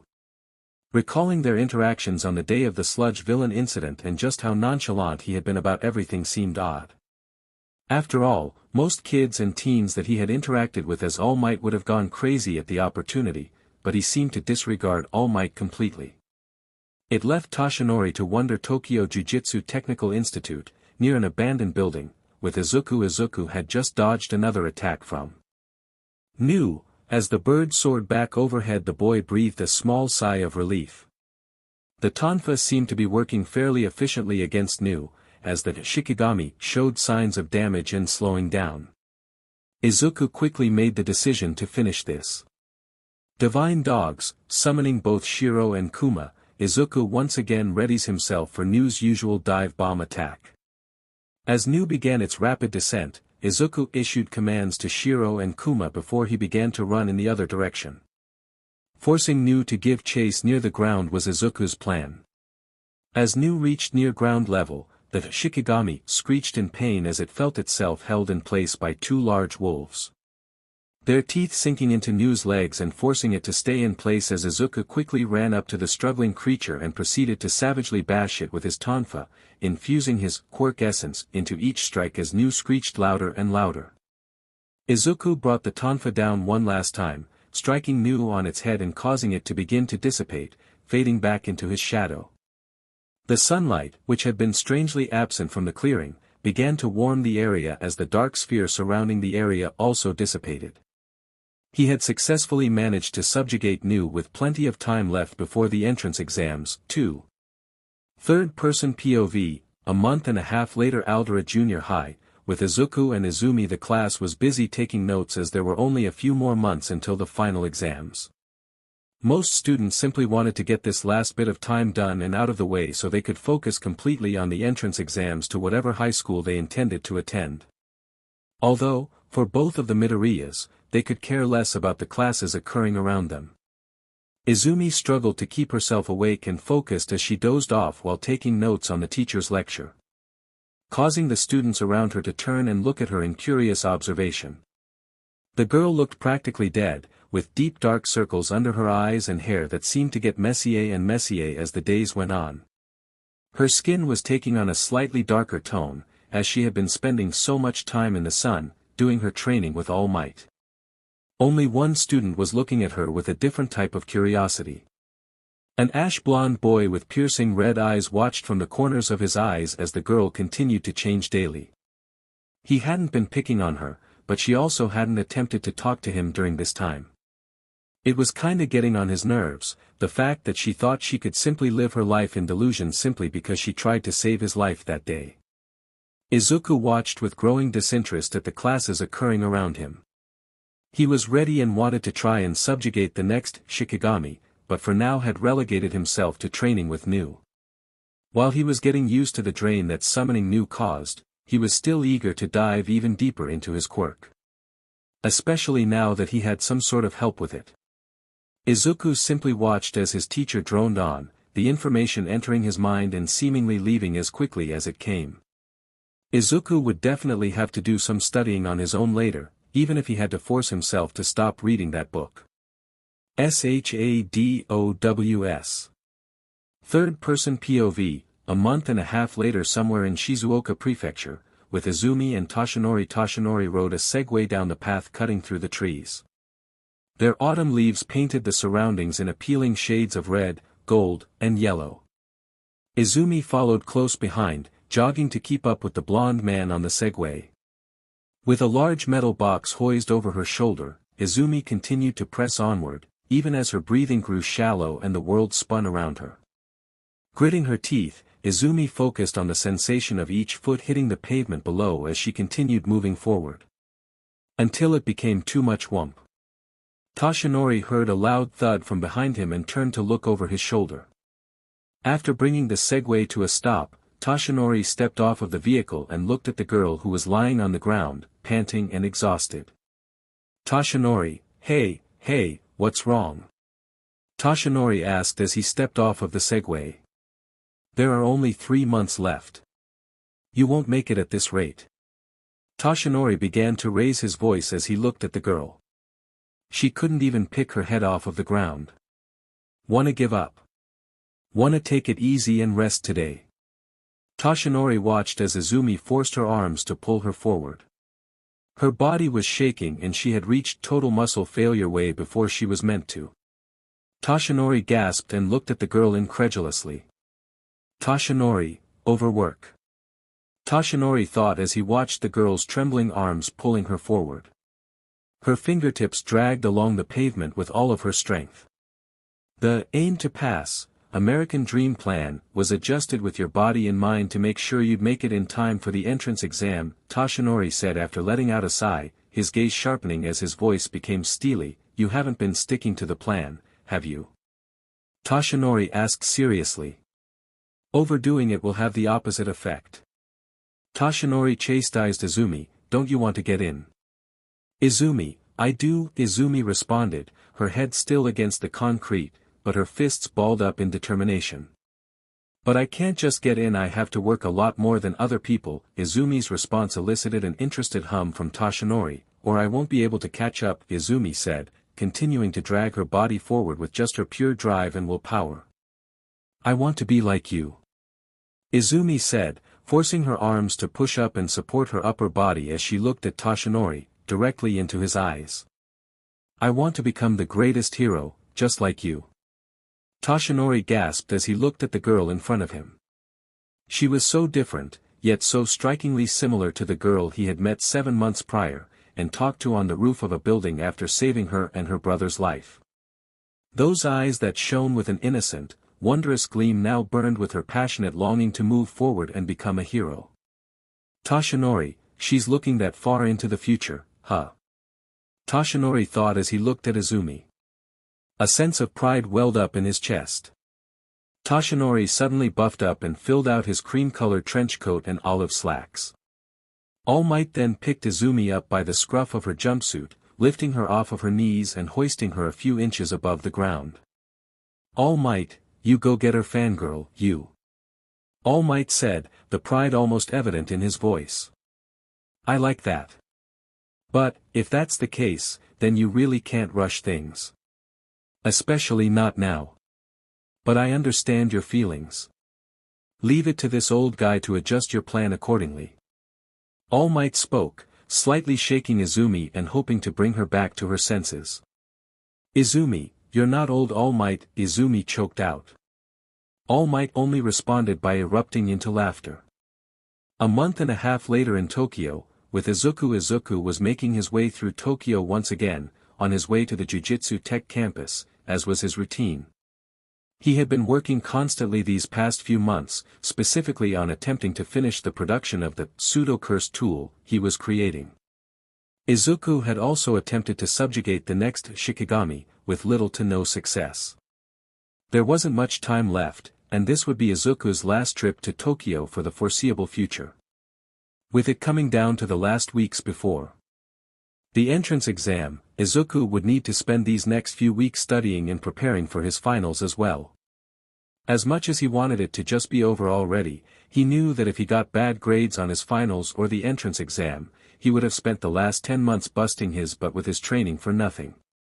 Deciding that today, he would return once again to that dilapidated building and see if he could open one of those cases. If only to see what they might contain.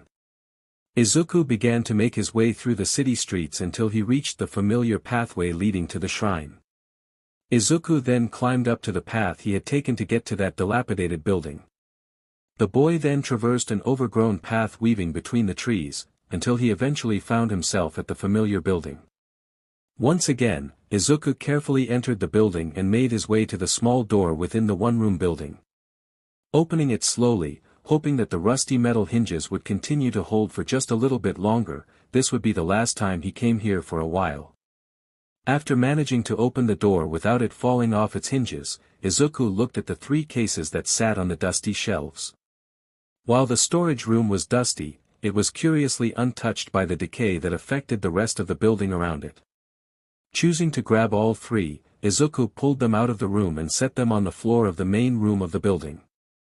Looking at the 3 of them, Izuku slowly reached out to one of the cases, only to pull his hand back at the last second. Doubts began to settle into his mind. Izuku, hold on, isn't what I'm doing considered theft? Shouldn't I stop now before I do something I can't undo?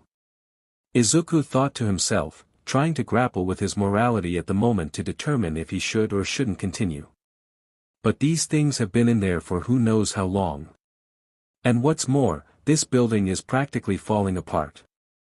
It seems like nature has reclaimed this more than anything. I am not sure. Izuku looked from the cases to his hand. If he took whatever was in those cases, it would make him a thief. And not even for a good reason, purely for curiosity and wanting to possess whatever is inside. Izuku would bend to his curiosity, but wouldn't allow himself to become a thief. Izuku knew how to restrain himself, and now was the time. Izuku reached out to the case in the center. It called out to him for some reason, although he wasn't sure why. Izuku laid his hand on the case and looked for a lock of some sort. After a few minutes of looking and not finding one, Izuku tried to simply open the case, to no avail. Izuku paused for a moment, looking at the case and then at his hand itself. Izuku, maybe if I just, Izuku thought to himself as he placed his hand onto the case and channeled a small amount of his quirk essence into the object.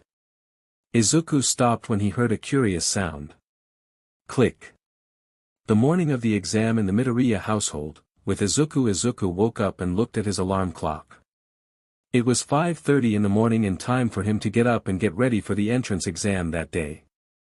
Izuku quickly hopped out of bed and got himself ready. Pausing for a moment to go and check on Izumi to make sure she was awake and getting dressed. But when he got to her room and opened her door, he found her room completely empty.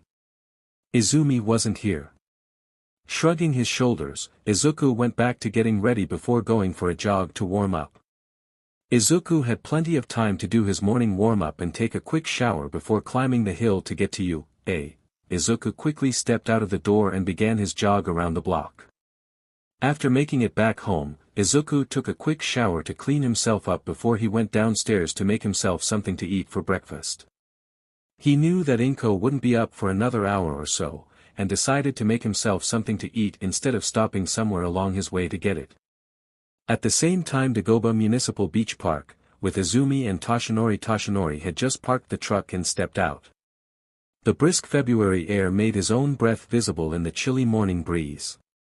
Toshinori began to make his way to the park entrance when he heard a loud, victorious scream resounding throughout the area. Toshinori turned to see the silhouette of Izumi, standing atop the last pile of trash in just her sports BR and track pants. She leaned her head back as she shouted in animalistic victory, the sweat pouring down her forehead and causing her bangs to stick to her face. Toshinori quickly picked up the pace, making it to the stairs as he stared out over the view.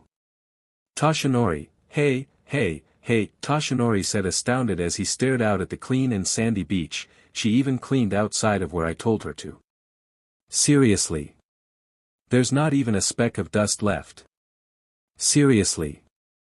Toshinori could only stand there, stunned at the insane transformation the municipal beach park had undergone. She finished at the last minute. More than perfectly. Oh my, Toshinori stammered, lost for words. Oh my, all might, goodness. Toshinori shouted as he buffed up into the All Might form. Just over his shoulder, still standing atop the pile of garbage, Izumi swayed. Unable to hold her body up any longer, she collapsed, falling down and off the side of the tower of trash. In a flash, before she could even come close to hitting the ground, the muscular All Might had caught the girl in his arms. He looked down on her exhausted form with a proud smile gracing his face. All Might, good work. All Might said, looking down at the green-haired girl still cradled in his arms. Izumi, All Might, Izumi said, exhaustion getting the better of her. I did it.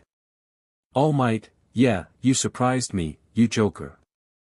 All Might responded cheerfully. All Might set Izumi on her feet, letting her stand on her own before he continued, teenagers are amazing. Here, take a look. All Might held up his phone in front of Izumi's face. The screen displayed a picture of her from 10 months ago when she had started her training. Izumi, isn't that? Izumi said, lifting her head and wearily looking at the image displayed on the screen. All Might, it's you, 10 months ago. All Might said before pausing and taking a look at the amount of compact muscle Izumi had managed to build in that time frame. You did good. You really did. All Might exclaimed proudly. The mirage of it is finally just barely visible, but you have certainly become a suitable vessel. Izumi could only smile and look at her hands. She raised one hand up to look at it as it shook from the amount of effort she had put her muscles through, but still, she managed to lift her arm. Izumi, I feel like I'm cheating, Izumi muttered as she looked at her hand. All Might, Izumi, you did all this for me, Izumi continued, tears welling up in her eyes as her voice began to crack. I'm too blessed. All Might, what are you saying after all this time? All Might thought as he chuckled at the girl's comment. It was your own hard work. All Might patted the girl on the back as he watched the tears spill from her eyes. We'll have to fix those leaky eyes of yours. All Might joked before he looked at Izumi seriously. Now, it's time for the award ceremony, Midorya Izumi. Izumi, yes, sir. Izumi squeaked. All Might reached up to his hair and plucked a single strand of blonde hair from the front standing bangs he had. Holding it out to Izumi, All Might began to speak. All Might, this is something I was once told, something that you receive because you're lucky and something that you are given because you are recognized as different in essence. All Might said, gaining Izumi's attention as he looked at her. His smile remained the same as he looked at her proudly and continued, take that to heart. This is a power that you earned because of your own effort. Izumi looked at All Might, as he held out the golden blonde strand of hair that blew in the wind. With a determined look and a settled nod, Izumi was ready to accept the gift of All Might's power. In whatever form that might take. All Might extended his hand that was holding the strand of hair. The blonde man lifted it up and smiled at the girl and said two simple words. All Might, eat this. SHADOWS. Third-person POV, a few hours later a high school, with Izuku. Izuku walked calmly toward the gate, only to hear his name being called over and over again by someone behind him. Stopping for a minute to turn around, he saw Izumi running up the hill to catch up to him. Pausing to let his sister catch up, Izuku took a moment to admire the beauty and scale of the school's campus. The large H-shaped building was made out of glass and steel that reflected the sunlight's shine this early in the morning. Izumi finally caught up to her brother and paused by his side.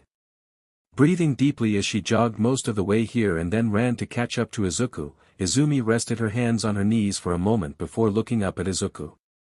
Izumi, I made it. Izumi said excitedly before she began to make her way inside. Keeping in stride with Izuku. In the end, I didn't have time to test out the power I received from All Might, Izumi thought to herself as she continued walking toward the test center. Thinking back on exactly how she got her power made her feel a little nauseous. Covering her mouth with a hand, she continued walking.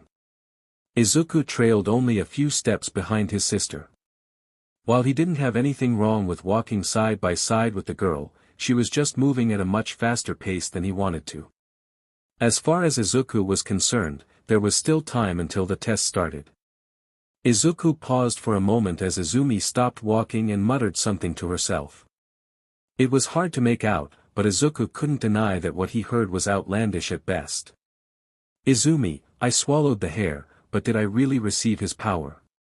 Izumi muttered to herself, her voice muffled even more by her hand, which still covered her mouth. Izuku, what? What the F does that even Maya? Izuku thought in bewilderment before he was interrupted by the angry barking sound of a familiar voice. Katsuki, out of my way, Deku. Parasite.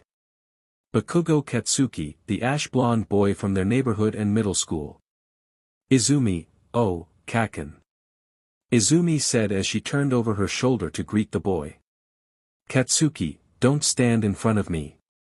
I'll kill you. Katsuki warned, his voice rough and his eyes burning with irritation. Izumi, morning. Let's both do our best," Izumi stammered as she waved her arms in front of her. Izuku watched in surprise as the boy didn't say anything else, he only continued walking past. Izuku and Izumi could hear the murmurs of some of the other students here to take the exam, as they noticed Katsuki from the TV and the incident with the sludge villain. Izumi simply stared at his back and muttered to herself. "Izumi, ever since that day, Kaken didn't do anything to me." Izumi muttered under her breath as she watched Katsuki's back shrink as he continued walking away from her. Letting out a sigh, Izumi continued on her path forward. Making her way to the doors not long after Katsuki did. "Izuku, they're both different from before." Izuku pondered aloud to himself as he turned to begin walking as well.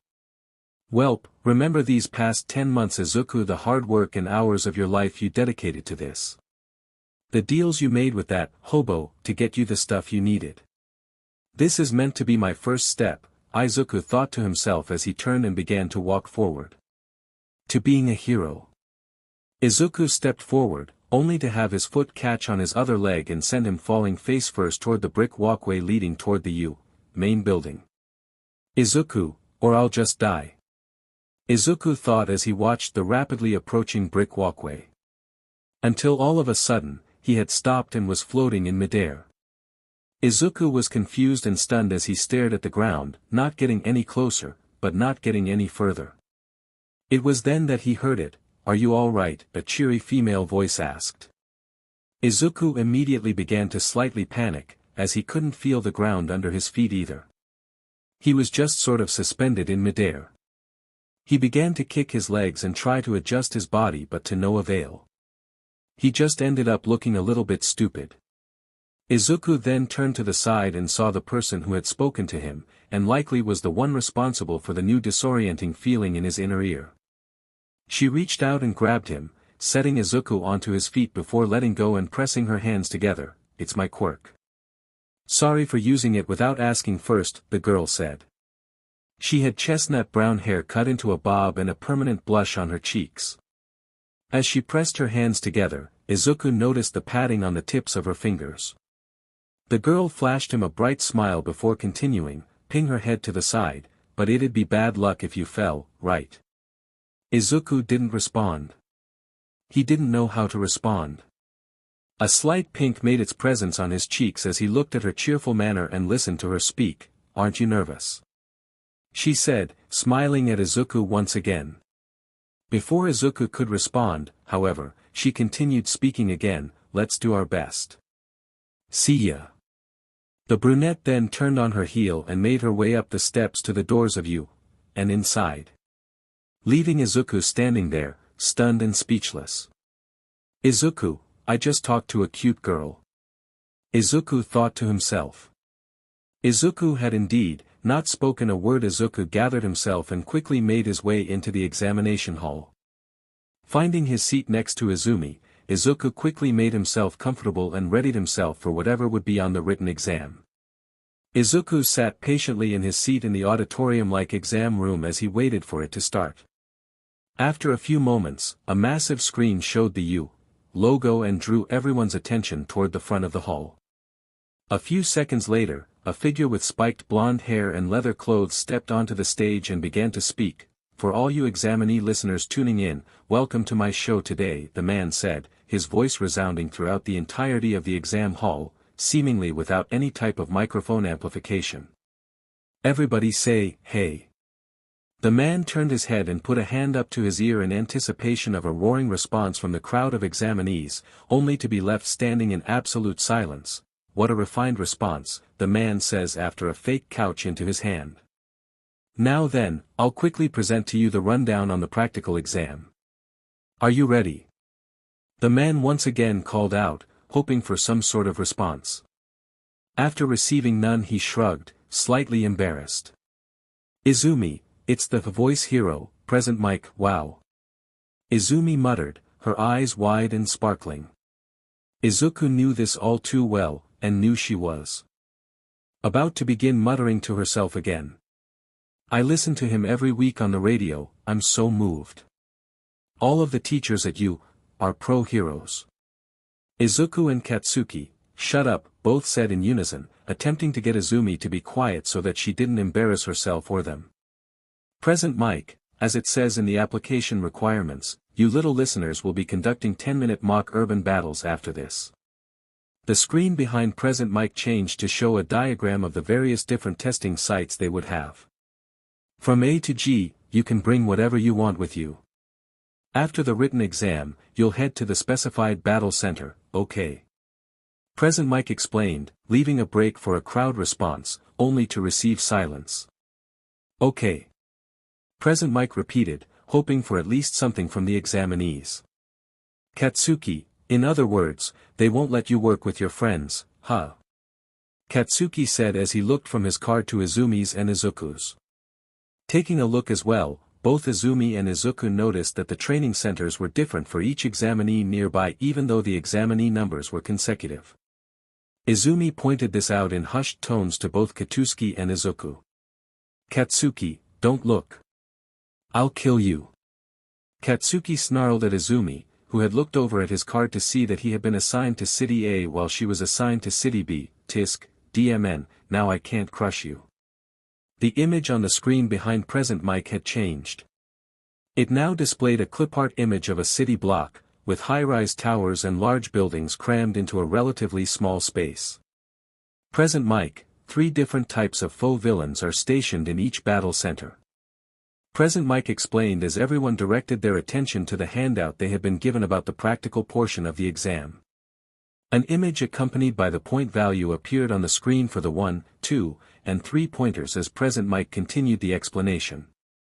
You earn points for each of them based on their difficulty. Your goal, dear listeners, is to use your quirks to earn points by immobilizing the faux villains. Of course, present mic turned and pointed to the crowd, attacking other examinees and any other unheroic actions are prohibited. May I ask a question? A boy with blue hair and glasses stood and raised his hand stiffly. He had practically shouted his request, but Izuku couldn't blame him, the room was massive. Present mic, okay. Present mic responded, giving a thumbs up and the floor to the young man with blue hair. A spotlight from the ceiling shone down on the boy, giving everyone a clear look at his appearance. Izuku, I know that uniform isn't that Somei's uniform. Izuku wondered as he looked at the boy who had the question. On the printout, there are 4 types of villains. The boy with glasses spoke, pointing to the printout in question. If this is a misprint, then you, the most prominent school in Japan, should be ashamed. We examinees are here in this place because we wish to be molded into exemplary heroes. The boy practically shouted, before he turned over his shoulder and violently pointed at Izumi. In addition, you over there with the curly hair. Izuku and Izumi looked at one another before pointing at themselves and returning the boy's gaze. You've been muttering this whole time. The boy with blue hair reprimanded, it's distracting. If you're here on a pleasure trip, then you should leave immediately. Izumi quickly covered her mouth and lowered her head. Quickly apologizing as students around her began to quietly giggle at the outburst and the fact that she had been called out so brazenly in front of everyone. Present mic, okay, examinee number, present mic called out, waving his hands to try and calm the situation down, even just a little bit. Thanks for the great message. The 4th type of villain is worth 0 points. Present mic explained, that guy's an obstacle, so to speak. There's one in every battle center, an obstacle that will go crazy in narrow spaces. It's not impossible to defeat, but there's no reason to defeat it either. I recommend that you little listeners try to avoid it. Thank you very much. Please excuse the interruption. The boy with glasses said as he bowed respectfully before sitting back down. Murmurs quickly began spreading through the crowd of examinees. Comparisons to video games and other simple connections. It made it easier for most of them to understand the pointlessness of attempting to fight the 0-pointer. Present mic, that's all from me. Finally, before you begin the written exam, I'll give you listeners a present our school motto. Present mic announced, the hero Napoleon Bonaparte once said, a true hero is someone who overcomes life's misfortunes. Go beyond. Present mic paused for a moment, knowing that this was a moment that really got into the heads of the examinees, plus ultra. Izumi looked at the handout with a gleam in her eye and a nervous grin on her face. She was excited, she was ready, and she was going to pass. Izuku looked at the handout and then at some of the other people taking the exam, wondering what their quirks could be, and wondered what the possibility of another host quirk being in this massive group of potential hero students was. Present Mike, now, everyone, good luck suffering. Present Mike announced as he left the room and the written exams were being distributed. About 2 hours later at Fake City Beta, with Izumi stood in the crowd of other examinees who were waiting for the gate to open and the practical exam to start. Staring up at the massive metal gates that kept them outside of the city, Izumi couldn't help but get nervous. The weight of dread in the pit of her stomach made it hard for her to think, but she still managed to collect her thoughts. Izumi, it's time to do it, Izumi thought to herself, it's time to give everything I got from my training with All Might these past 10 months. I will become, Izumi thought nervously as she looked around and saw the boy with blue hair and glasses who had reprimanded her in the examination hall standing nearby and a girl with chestnut brown hair cut in a bob just a short distance away. The hero I always dreamed of being. Izumi smacked her cheeks to get rid of the doubt and fear beginning to take root in her. Preparing herself for when the exam began. At the same time at Fake City Delta, with Izuku looked around at the other examinees here with him. He had taken the opportunity to size up the competition and formulate some sort of strategy in his head. Izuku knew that the teachers were probably going to be watching the practical exams closely. He wanted to show out just enough to make sure the homeless hero, as Izuku had begun to call him, was satisfied. He had told Izuku to make sure to get at least 30 villain points, and that was exactly what Izuku intended to do. Izuku, remember Izuku, this isn't just for you. It's for Mom too. This is the first step to gaining control over that thing. Izuku thinks to himself as he continues to scan the others around him. Tightening his grip on the tonfa he brought with him, Izuku narrowed his eyes as he waited for the slightest crack in the massive metal gate preventing them from entering the battle center. Shiro, Kuma, are you ready? Izuku wondered, feeling the two wolves bursting at the seams with excitement. The opportunity to run wild, so to speak, was exhilarating and only served to make them more eager.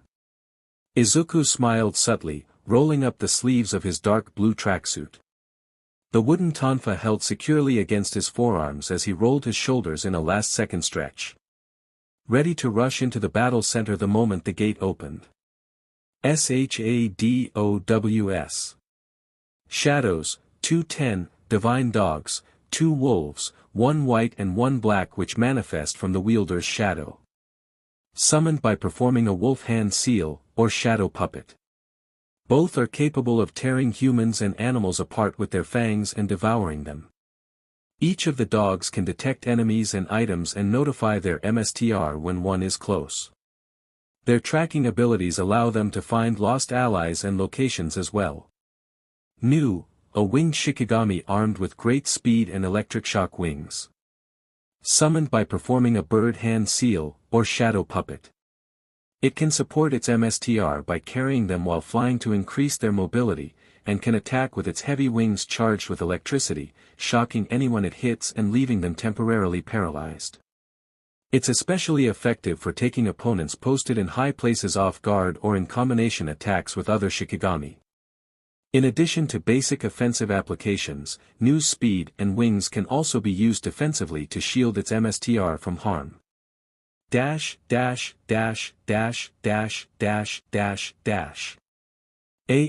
Here's a new chapter for you guys. I hope you enjoyed it. Obviously there is more lore and information being dropped in this chapter. This is also the longest chapter of this fanfic so far, so I hope you enjoyed it. This chapter obviously covers episode 3 of season 1. I'm following a similar format to the way I write Issei Hayadu, perfectly average, student. Obviously there are some inclusions in this AU that change some of the fundamentals of how quirks work, but I'm doing my best to try and merge the two power systems as smoothly and logically as possible. There will probably be some confusing things moving forward, with things like RCT and domain expansions. I think I'm going to be pushing quirks to their absolute limit, and making Quirks a little bit more like Innate Techniques from JJK. I did my best to describe and make something regarding the subjugation ritual, as I don't remember seeing any examples of it in JJK. Now Izuku has access to new, and will soon have more. I'll focus some time on Izuku subjugating these Shikigami once they pass the exam and during the actual training time. Although there may be times when Izuku performs the exorcism ritual to gain more Shikigami outside of school. Probably for the Gamma, or frog. You guys will learn what was in the case soon. I wanted to connect the two even more with the appearance of cursed tools from the JJK series in this fanfiction. It may take a stretch of the imagination, but it's an AU, I can make them do whatever I want in the 300-issue downtime between the Shinjuku incident and the defeat of Sukuna and the point when Izuku encountered it in the building on the Tokyo Jujutsu Tech campus. Once again, I hope you enjoyed this chapter. If you enjoyed it, please leave a vote as it lets me know that I'm doing a good job. If there are any comments, questions, or criticisms, feel free to leave them for me in the comments.